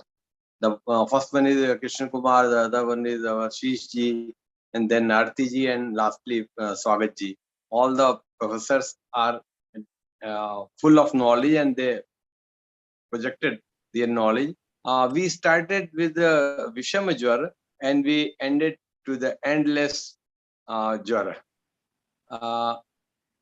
As far as the quick comments are concerned, that too especially confining to the Alpadosha as your question, I think Alpadosha can be considered as a stage of subclinical stage of fever, or the predominant stage of fever can also be.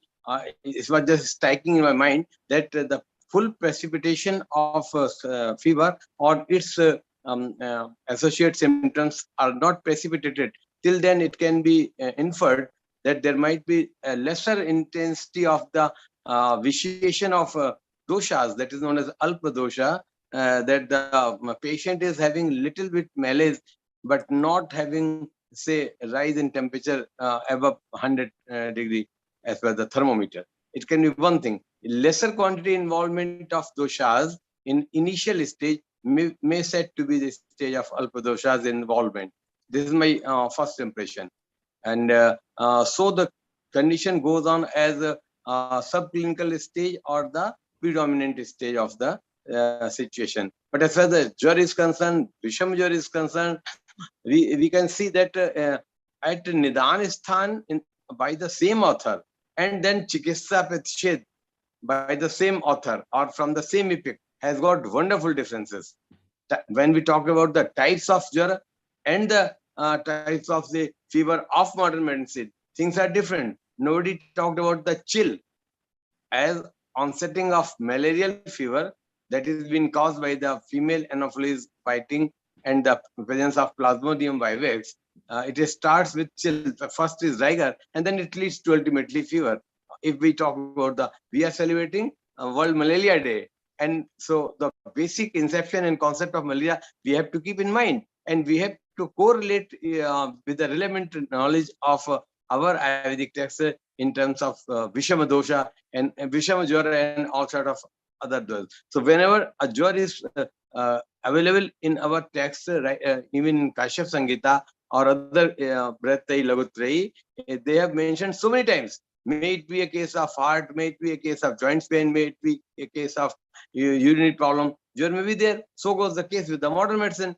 If at all there is itis, there is infection, it will be precipitated with the fever. So the thing is this, that fever is a friend and foe both. It is a well-known fact that Bukhar, Jwar, hamara shatru bhi hai, mitra bhi hai. So with all these lines we have to discuss along with all the presentations of today's great speakers. This much is the initial and fast remarks for today's webinar. Thank you. Thank you, Agnihotri ji. You do our closing comments, so we will come to that. But I just want to go through our speakers, Agnihotriji, whether they have some comments about each of these presentations today. And Sreejith, your comment about the Grahanashana aspect. We have in our platform, we are discussing many aspects of the subtle sciences also, you know, particularly Jyotish and all these things. So we are open to those. A lot of people may not be, but this platform is open to that thinking. Please, if you would like to comment on this, what you have heard today, and if you would like to share a few more thoughts, the floor is yours, Sreejith. So I start with yourself, and then we go through all the speakers as we go along. Yeah, thank you, sir. While dealing with the terminologies like Bhuda, Graha, etc., we should take utmost care. Why? Because Bhuda Shabda has been mentioned in the perspective of microorganisms by some authors. And in another context, it has been mentioned that some extra powerful, what we call, we are living in a manifested world, you know, by Sankhya philosophy is the base of Ayurveda. So all things are made up of Panchabhuta, and there are unmanifested field in this world, which is at a Pancha Tanmatra level, because Panchabhuta is manifested world. Prior to that, Avyaktam, Mahan, Ahankara, Pancha Tanmatra, all those things are there. So in that level also, some organisms are residing, which is not having body, Sharira.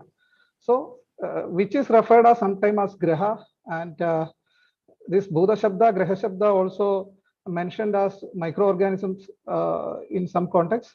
So accordingly, we have to take the concept. And there is no Vishama Jwara devoid of Abhishanga, Abhishava, and Abhijara. This is by Charaka and Vagbhada's opinion. So we can say that in our ordinary language, it is by some Abhijara Prayoga, or due to some black magic things, Jwara can be brought about. So by using these organisms, by controlling these organisms. So I have seen so many exorcisms in our area here, though some experts are there. So we are called it as a Batha Janida and Dosha Janida. In every disease, two aspects are there, Nija and Agandu. So in academics, we are dealing with only Nija type of diseases. Agandu type of diseases, we are classified them under superstitions only. So if they are producing some results, why can't we go through that way? We should be result oriented. That's my concept. If it produces some results, of course, we can adapt those modalities. So this is my view on this front. By using the mantras and all those things, we can try it. Of course, if it produces some results, why can't we use it? Thank you, Sreejith. Yeah. Please stay with us. We will go to we will come back to you, because this mantra was raised by SwagathN also. He gave us one using Bija mantras and all these things. There is something there that is happening that we will come back to. Arathi ji, namaskar. Floor is yours. If you would like to just share some feedback on our presentations today. And for me, what I liked is the way in which you are insisting that what the Vaidya brings to the table. You know, I have put here, Arathi ji, I have put here some app called Fever App. And this Fever App is being developed here in Germany by one of the pediatric specialists, Professor Martin. And he's in Essen at one of the universities there. Now he is saying one of the most difficult areas for us physicians is Jwara in children, infants and babies, you know. And you touched on that very nicely. And he has made an app. So his app is called Fever App. And in Fever App, he has put many criteria. We will discuss this offline when we might even bring Martin into our discussion at some point. But you touched on this point about understanding the skill of the Vaidya to understand those lakshanas, you know, how to work on those aspects. I hope we can make a dialogue with Germany, with India and Germany, with Martin, to refine the thinking about Jwara in the Samhitas, what is explained there and what can be added to these kind of applications for the future. But we want to hear from you initially some comments about today's presentation. Were there some strengths, something new, weaknesses where we could improve? Thank you, Ji. No, because I'm one of the presenter. It was very nice to listen to Dr. Krishna Kumar after a long time, because he's very strong in fundamentals, and his way of explaining the Sampradhi or even the Kriya of the Dhatu portion, it was very excellent. And one thing I would like to add to what Dr. Sreejith has already mentioned regarding Graha, I don't have much insight into all this Graha Vidya, but as Charaka rightly mentions, all these planetary influence or whatever external forces are there, we can call them as forces, they will affect only those who have Chidra. Acharya Charaka has particularly used the word Chidra. Chidra means a avakash or space for anything that is external. So those people who do not have very good sattva bala, and where their emotions or their feelings can be easily manipulated by external forces, they are prone to develop any vyadhi due to external factors. So that I think that holds good for any of such diseases where external factor is the main. So as far as the Sharirika Vyadhi is concerned, it is again, we are creating a space by doing Mithya Ahara Vihara, and we are inviting the external forces inside. And similarly for all the Vyadhis where psychosomatic, both factors are there, when our Sattva Bala is less or poor, only then that person will be affected with such external forces. I think that is one understanding what I have regarding all this rogas due to planetary influences or other external forces. Sir.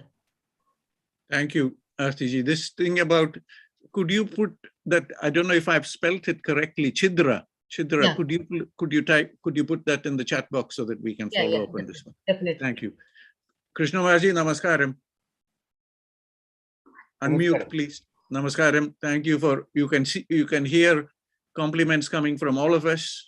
I particularly liked your schematic that you made with the 7 dhatus and how you are putting, impacts on each of the dhatus and how you are explaining the kala, kriya kala, and all these aspects. So it is so wonderful to have you here with us. I think today's is one of the highest quality set of presentations we have had here. So we just want to hear from you generally about what you have heard today, where there's some strengths, weaknesses, whether you have learned something new and where we can go in the future. And secondly, in the context of this post-COVID ongoings, what are the lessons from what we have discussed today, particularly this thing about Alpadosha and Lakshanas, if there are some Lakshanas, can we get something out? Because all these concepts are missing in any discussion on COVID and post-COVID. What can we do? Because it's a very high quality gathering of minds we have here today. Please help us with those. So what you have learned in general comments, and also some specifics that you want to add, particularly Alpadosha. Thank you. Definitely. Thank you for the kind words. And it is my privilege also. Actually, the one thing I just want to tell you about the Bhuta Vidya aspect. I just want to highlight my own aspect also. Actually, before Nazi medicine, Hitler has contributed a lot of things even though those days are called as black days of medicine. Before that, people thought that all these infectious fevers, they are from the God and God's curse and all those things. Even Westerners also, they were doing it. And Hitler has made a lot of research in the medical aspect with the, even though it is sad, with the war prisoners. And that was unethical. But that has made a lot of improvements in the medical system. And then only they have understood the concept of, most of the pathogens aspect. I guess that is what my knowledge is. That aspect was there. Even when the Charaka Samhita, Susra Samhita, and Ashtanga Hridaya was written, that was, it was far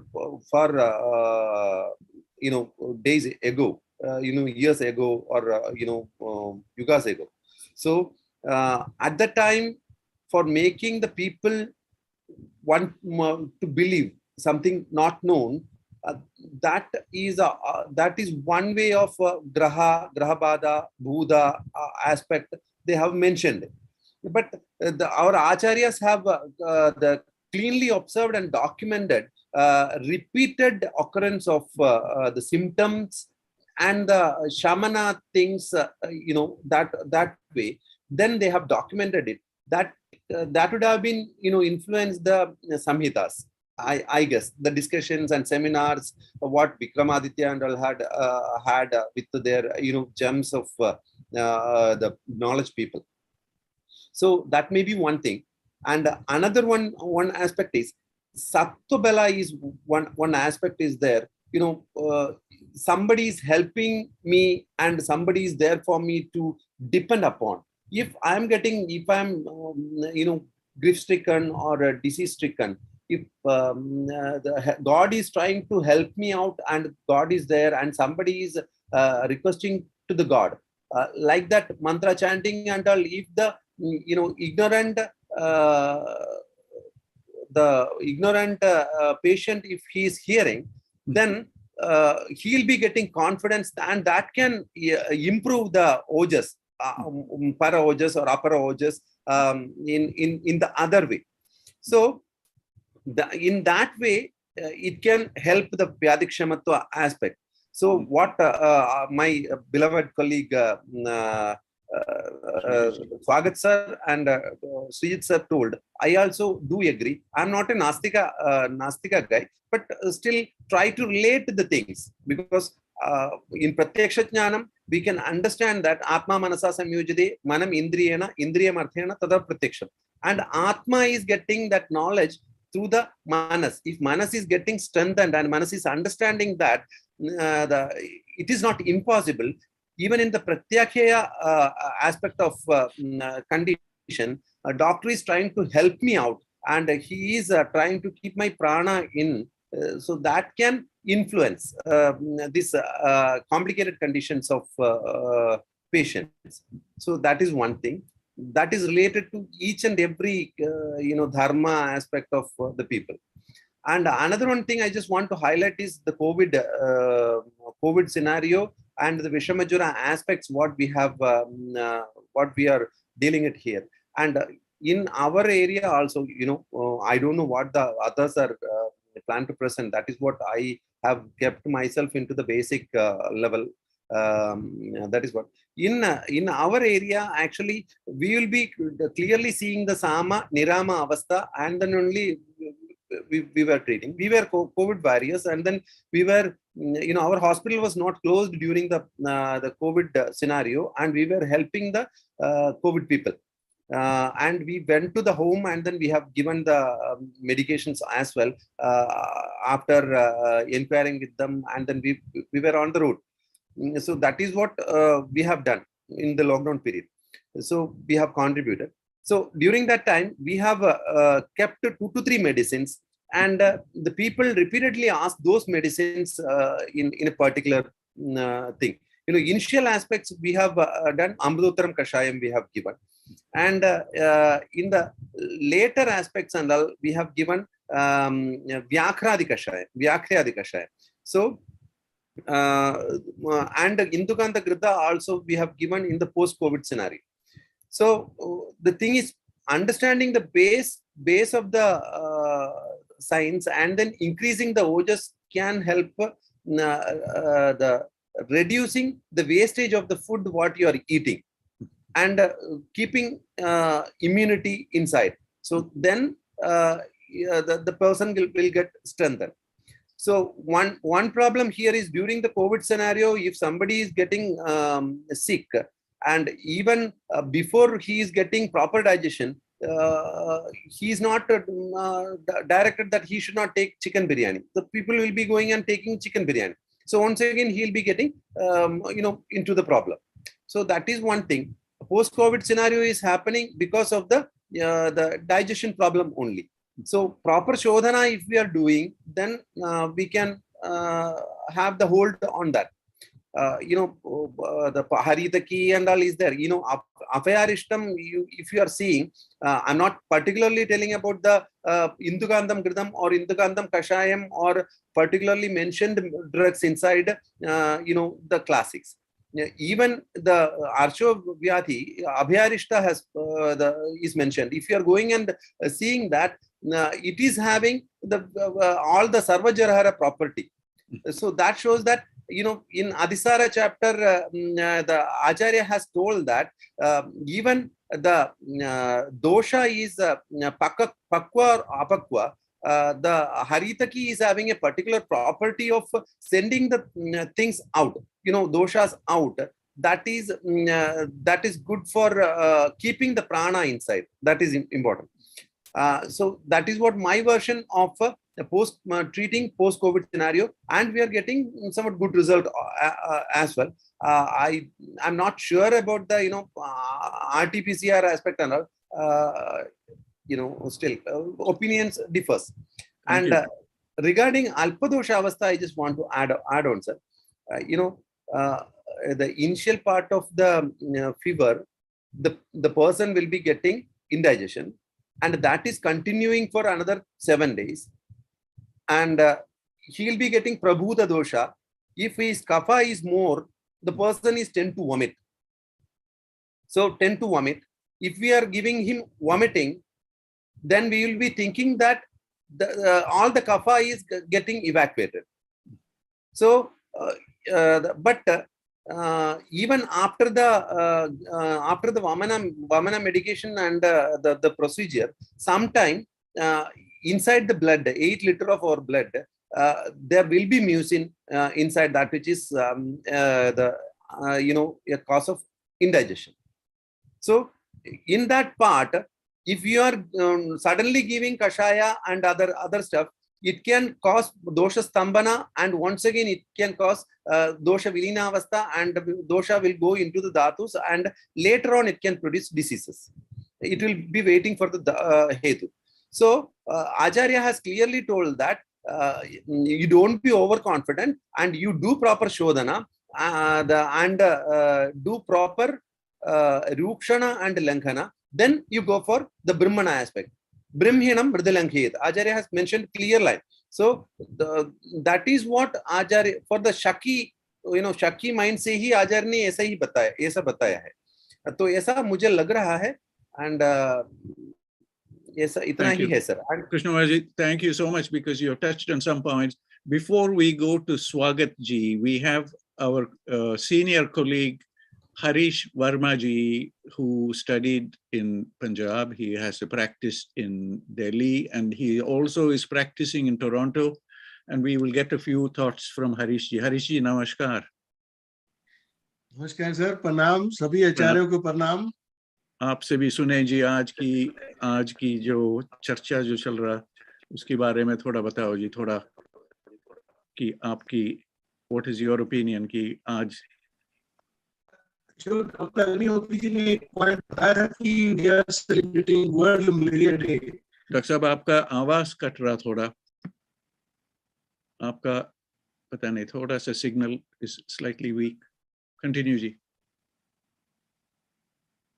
World Malaria Day पे we should have also talked about anti-malarials being used by Ayurvedic practitioners in India. अच्छा. उसमें Ayush 64 is the established drug. And there are other medicines which are anti-malarial. उसमें बहुत सारी चीजें महासुदर्शन और वगैरह, इस पे काफी सारी रिसर्च भी अवेलेबल है. एक तो वो डिस्कशन थोड़ी सी आज होनी चाहिए, क्योंकि we are celebrating World Malaria Day. Doctor Krishna Kumar ji ने जो प्रेजेंटेशन दी है जहर के बारे में, बहुत कमाल, लेकिन उसको हम मलेरिया पे फोकस ना करें. उसको मैंने तो प्रेजेंटेशन को कोविड के एंगल से जब सुना, I found it very good. जब कोविड शुरू हुआ था उन दिनों में मैंने एक छोटी सी प्रेजेंटेशन की थी, डॉक्टर कृष्ण आप मुझे थोड़ा करेक्ट करें, मेरे कोविड के बारे में इस तरह के विचार थे। जस्ट मैं 2 मिनट में आपकी कोविड के कॉमन सिम्टम मेरी प्रेजेंटेशन अवेलेबल है। हाँ सर अवेलेबल है, but voice is not clear. आपका हरीश जी आपका आवाज थोड़ा कम, थोड़ा सा सिग्नल कट रहा जी। ये Krishna ji is Harish my sir, voice? Harish sir, हाँ Madan sir, your voice is perfect. Harish Okay. Sir आप अपना वीडियो ऑफ करके बोल सकते हैं तो अच्छा। थोड़ा नेटवर्क में बेटर रहेगा। ठीक है, ठीक। Thank you Jayesh ji. Yes sir. Thank you Harish ji. हाँ जी Harish ji, we can't hear you.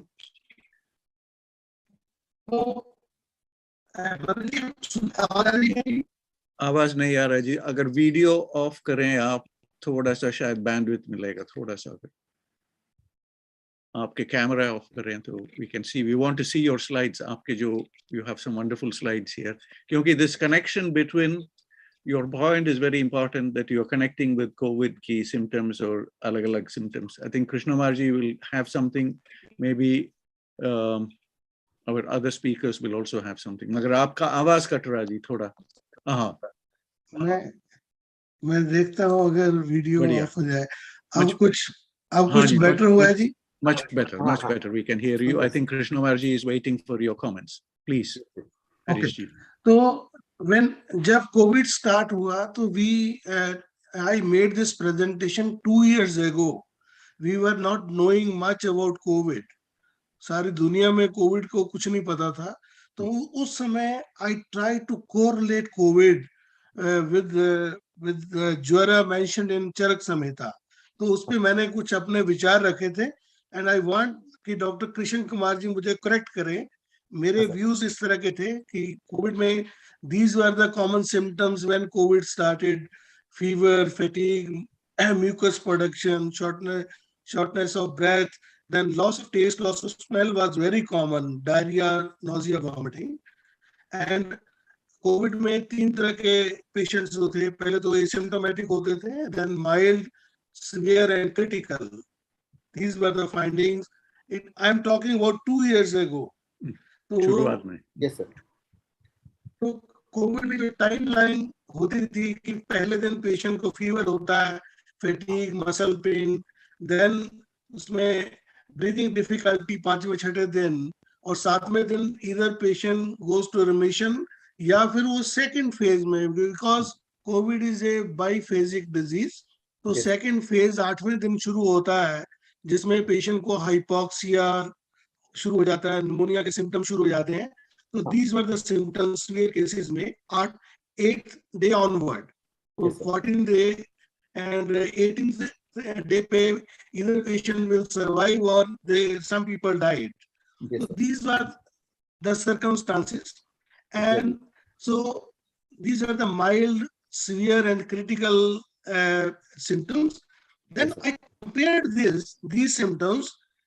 This is the correlation of stages of COVID-19 with various types of jwara mentioned in Charak Samhita. Like mild symptom, mild to moderate symptom, if you compare that stage, it is the same stage mentioned in Charak Samhita of Aam Jwara.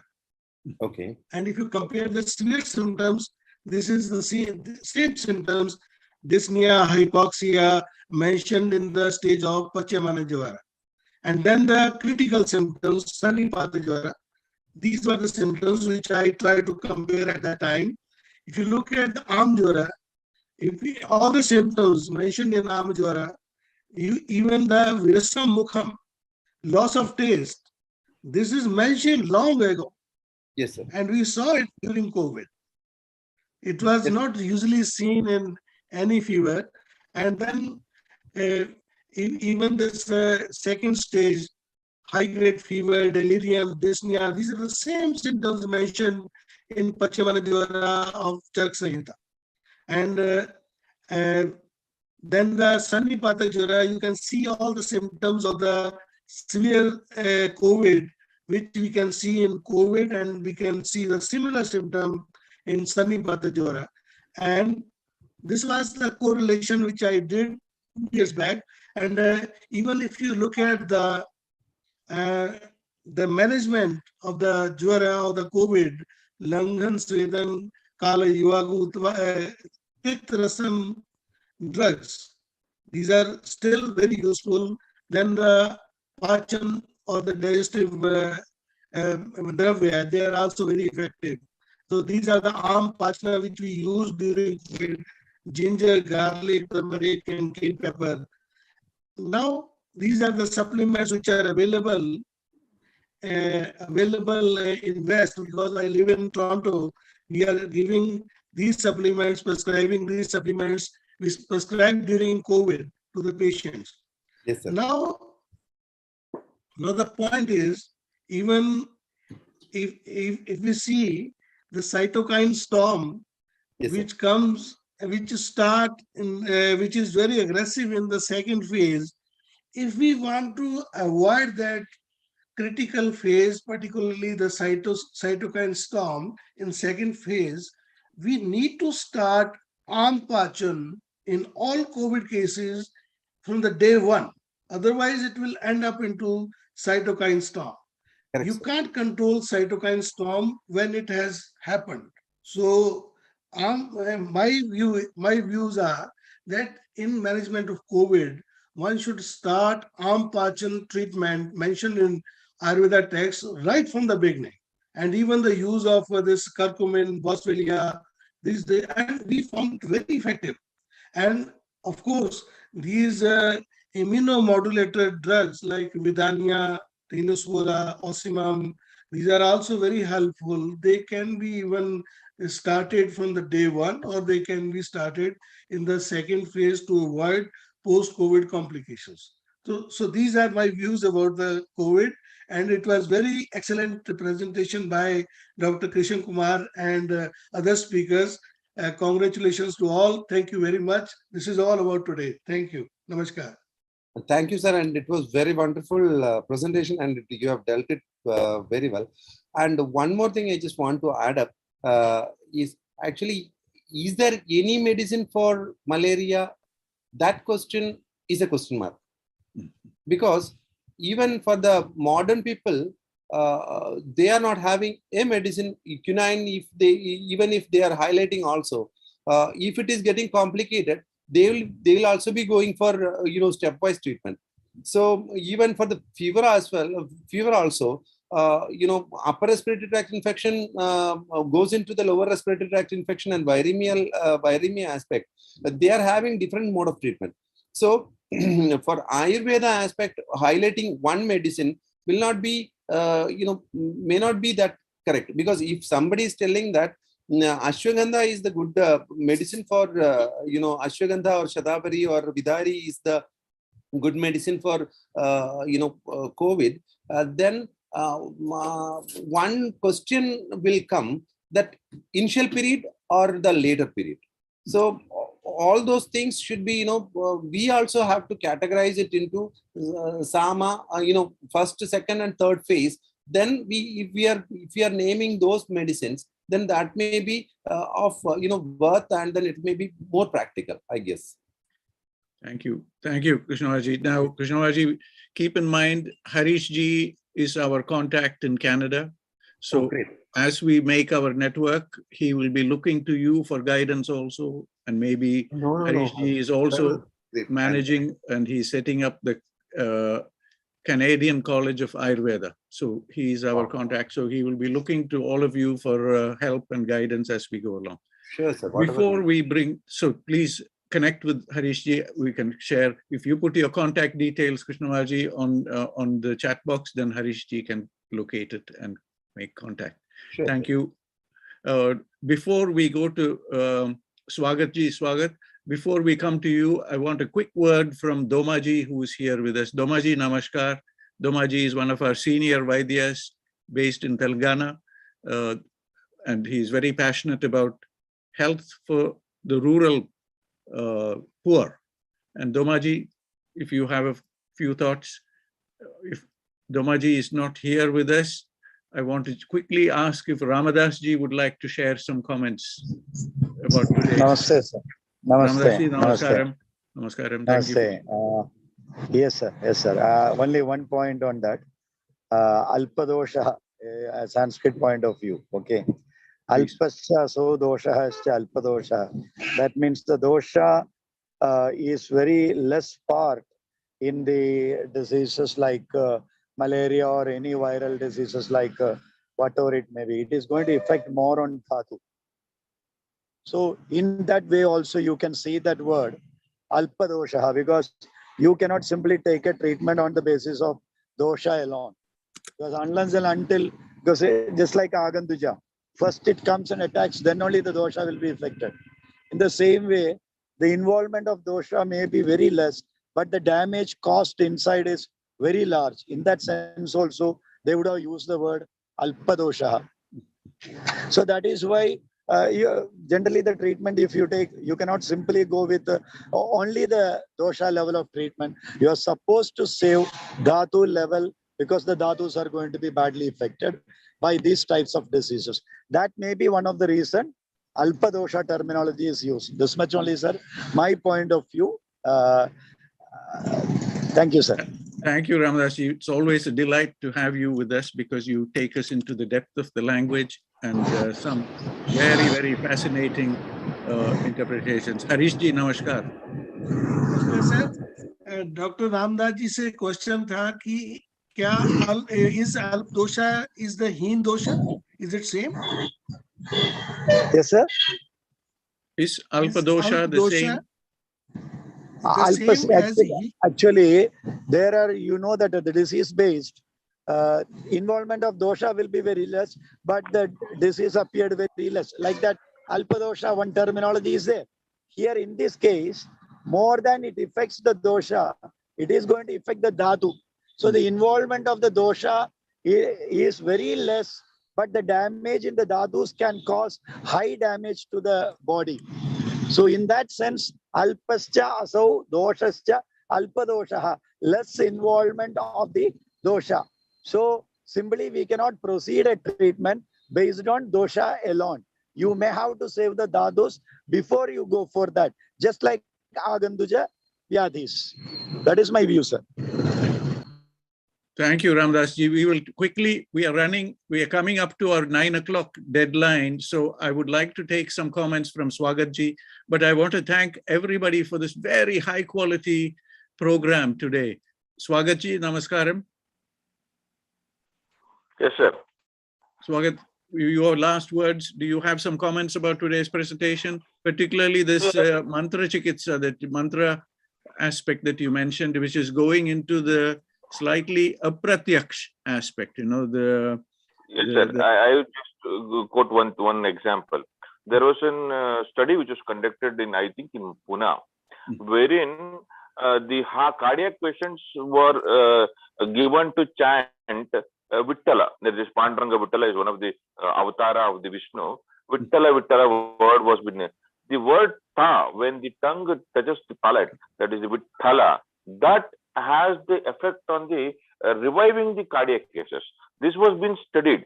So the chanting of some words wherein there is too much tongue twisting in IRES Sanskrit words, bija mantra or any words, and that one short word cannot have any impact. It is the repetition of words like 1,008 times or 10,000 times, 11,000 times.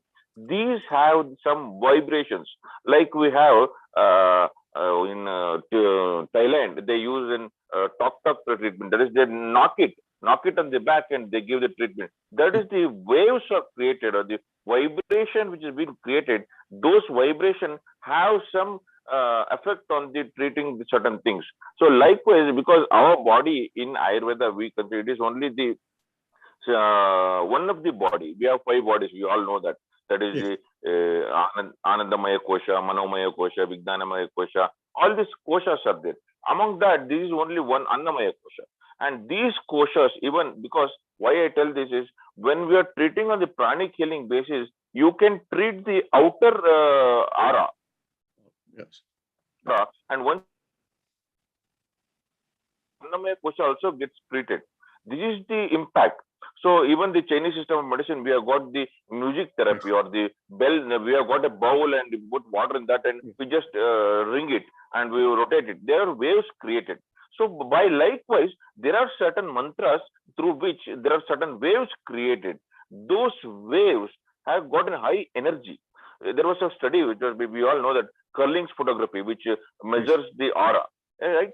And a person was taken Curling's photography, and after that he was given a cigarette to smoke.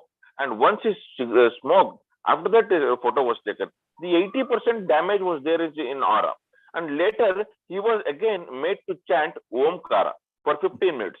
And again, the complete revival of that aura was there. So this is how the vibrations has impact on our body. So mantra has got a very good impact on diseases, but how much impact is taken means how much time she has to chant. That is again needs to be researched, and that has to be done depending upon different things. There is a need of discussion, long discussion on that. This is one thing I would say. Second thing, the Alpa dosha word, again I would like to tell, Alpa dosha is very minimum, not the Hina dosha. Hina dosha is again the Shina dosha. That is not the Alpa dosha. Alpa dosha is the dosha is there in a minimum amount, but it cannot produce a disease. The best example, again, I said that is the, even it is in Roganidhana concept, we read that. It is Vebhichari Hetu. That Hetus are there in the body. Like, you know, the main point will come, COVID-19. Once the post-COVID status, the doshas are there in the body. Then how to treat them? Even people are telling there may be much complications. So the better option is to go within Sadhya Virechana, or if possible, if the person is other complications are not there, if they go possible to go with the classical Virechana, it is most ideal. Go with the classical Virechana and have some Rasayana depending upon your Prakriti. This is what I would like to say. And the Alpa dosha, for example, once the Nasya Vid. Swagathji, please. After Nasya Vid, because there are certain what we say, there are certain dosha which is present. To remove that Alpa dosha, Alpa kapha, Dvapana is there. Likewise, even Vamana, Virechana, again we give medicine, but it is not complete. Why? There is Alpa doshas are present in the body. To completely pacify that and bring Dhatu Samhita, the medicines are given after Shodhana. Hello? Thank you. We can hear you, Swagathji. Thank you. Yes. Thank you. Thank you, Swagathji. This thing about the sounds, mantra chikitsa, and all these things, I have a comment here from Sreevathji on my WhatsApp. He's extending it to marma chikitsa also. You know, he says there are some marma points which have become very important in some of these Jwara issues. So I think there is a way to extend this. It is a part of our system. We understand this. We accept this, and we can extend it to other domains of chakras and nadis and all these things, because that is part of our yoga paramparas and the thinking. People who don't know these concepts will find it difficult to understand. So that gives us some strength as a collective group where we can discuss these points. I think you have also addressed nicely Harish Varmaji's question about the difference between Alpa dosha and Hina dosha. I think Harishji, if it satisfies you, if that explanation given to us by Swagathji, if that satisfies you, then we can take. So he has put his thumbs up. He says he has understanding. Sir, before wind upping, I have some points regarding Alpa dosha. Please, Sreejith, the floor is yours. Unfortunately, I couldn't open the video now.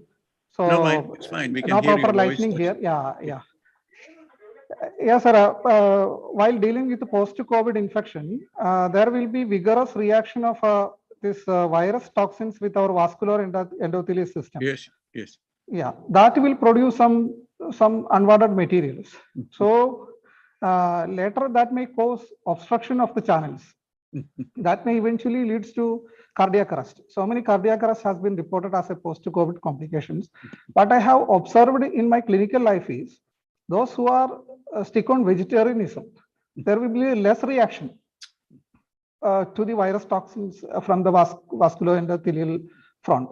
So that point is what I have observed during my clinical practice. And what Krishna Kumar sir pointed out regarding Harithaki's use. So there are so many formulations we can suggest as a post-COVID medication to prevent particularly cardiac arrest is Agastya Rasayana, and there is a Rasayana called Shilajatu, Asphaltum Punjabinum. Many northern physicians are well known regarding that.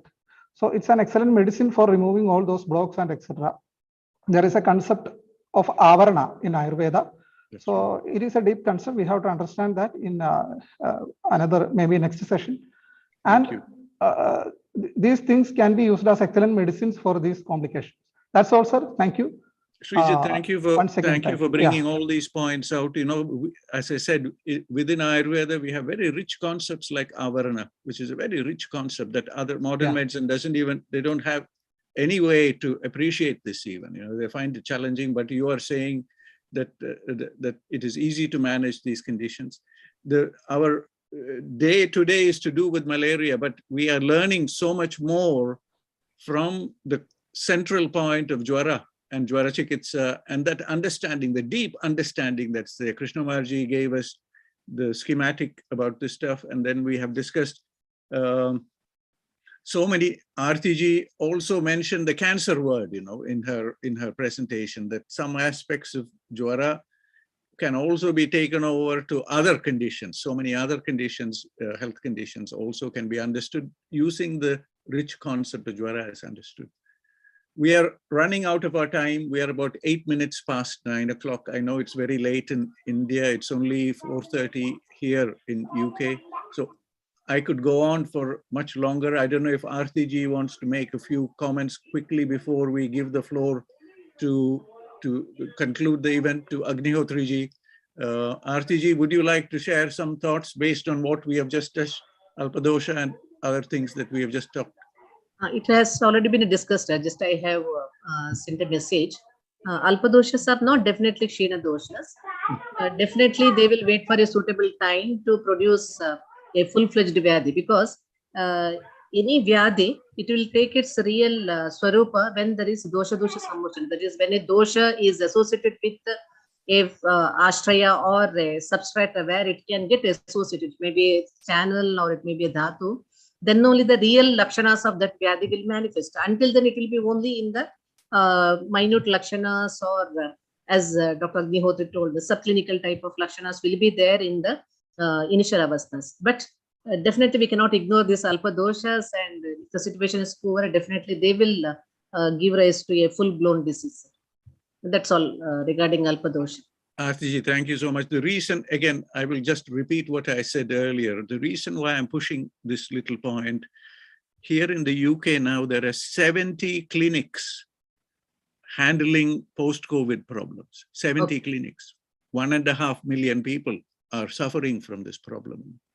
That means it is a condition that is causing some anxiety in the community, and there is nothing there in modern medicine to offer this thing. You know? And I think collectively we have Krishna Marji and all of you. Krishna Marji, please, the floor is yours. So that is the reason why I'm pushing this, and also whether we can take this message to the Jamnagar new initiative, you know, the Global Center for Traditional Medicine that is there. I think we must be a little more connected with the contemporary, but also deeply within our samhitas without changing too much, which you are very good at. Krishna Marji, the floor is yours, please. I just want to add up one thing. Because you know, Jwarasya Purva Rupeshu tu Vartamaneshu tu Buddhiman Gridamacham Payet is one message what Sushruta is giving. So where you know, if tissue destruction is happening, for further you know, making of the tissues, you know, for the nucleus outer part, fat materials are needed. So the body will be awaiting for fat materials. So you know, if kapha avastha is mitigated, then you can start for you know, Ghrutapana. So in post-COVID conditions, and in the initial you know, the initial part of the COVID, when symptoms are not exhibited, you know, that initial period, Gritapana can be done. That is what practical aspect Susudha has given, that much, it has got much importance in this present scenario, I guess. So that can also be advised. Indukantagrada, Shatpalagrada, Kshira Shatpalagrada, like Raja Ekshma mentioned, drugs are also important. I guess that may have an impact. Thank you. Krishnamaji, thank you so much. You know, what we have listened to today is the depth of expertise that is there in the Ayurveda community, and that is still being discussed and refined and understood. So we cannot expect people who have no idea of Ayurveda to be mastering these areas, number one, but at the same time, we must make it easy for them to understand. I think Jwara Chikitsa Adhyaya is a very sophisticated Adhyaya with so many sections there. And when we look at the VISHAM JWARA subsections, there are already many, many details there, which needs to be elaborated, which needs to be brought out to people. And particularly with people who are wanting to develop these fever app, for instance, in Germany, there are some opportunities for us to make informal discussions like this with them, so that they can learn about the sophisticated way in which we understand Jwara, particularly this concept of VISHAM JWARA now, and how it can also be used for other management of other conditions, particularly post-COVID, which is a big, big issue. So with those few words, I want to thank... Can I add, sir, can you please, give me please, 1 minute? Please, Arathi, please. Because regarding this post-COVID,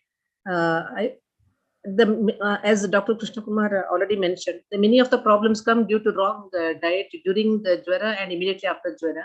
It's a common belief among public that, I don't know who gave all these ideas, that one should take food rich in protein during COVID and even after COVID, then only they can recover quickly. So that is what has led to a lot of problems, even in our area, that they have taken high food rich in high protein. And I remember during the first COVID wave, even when Ayurveda hospitals were not allowed to treat in the initial period, actually I wrote to Ayush Secretary and even Ministry. It was just my humble request for them that please allow Ayurveda doctors to provide diet to those patients who are in ICU.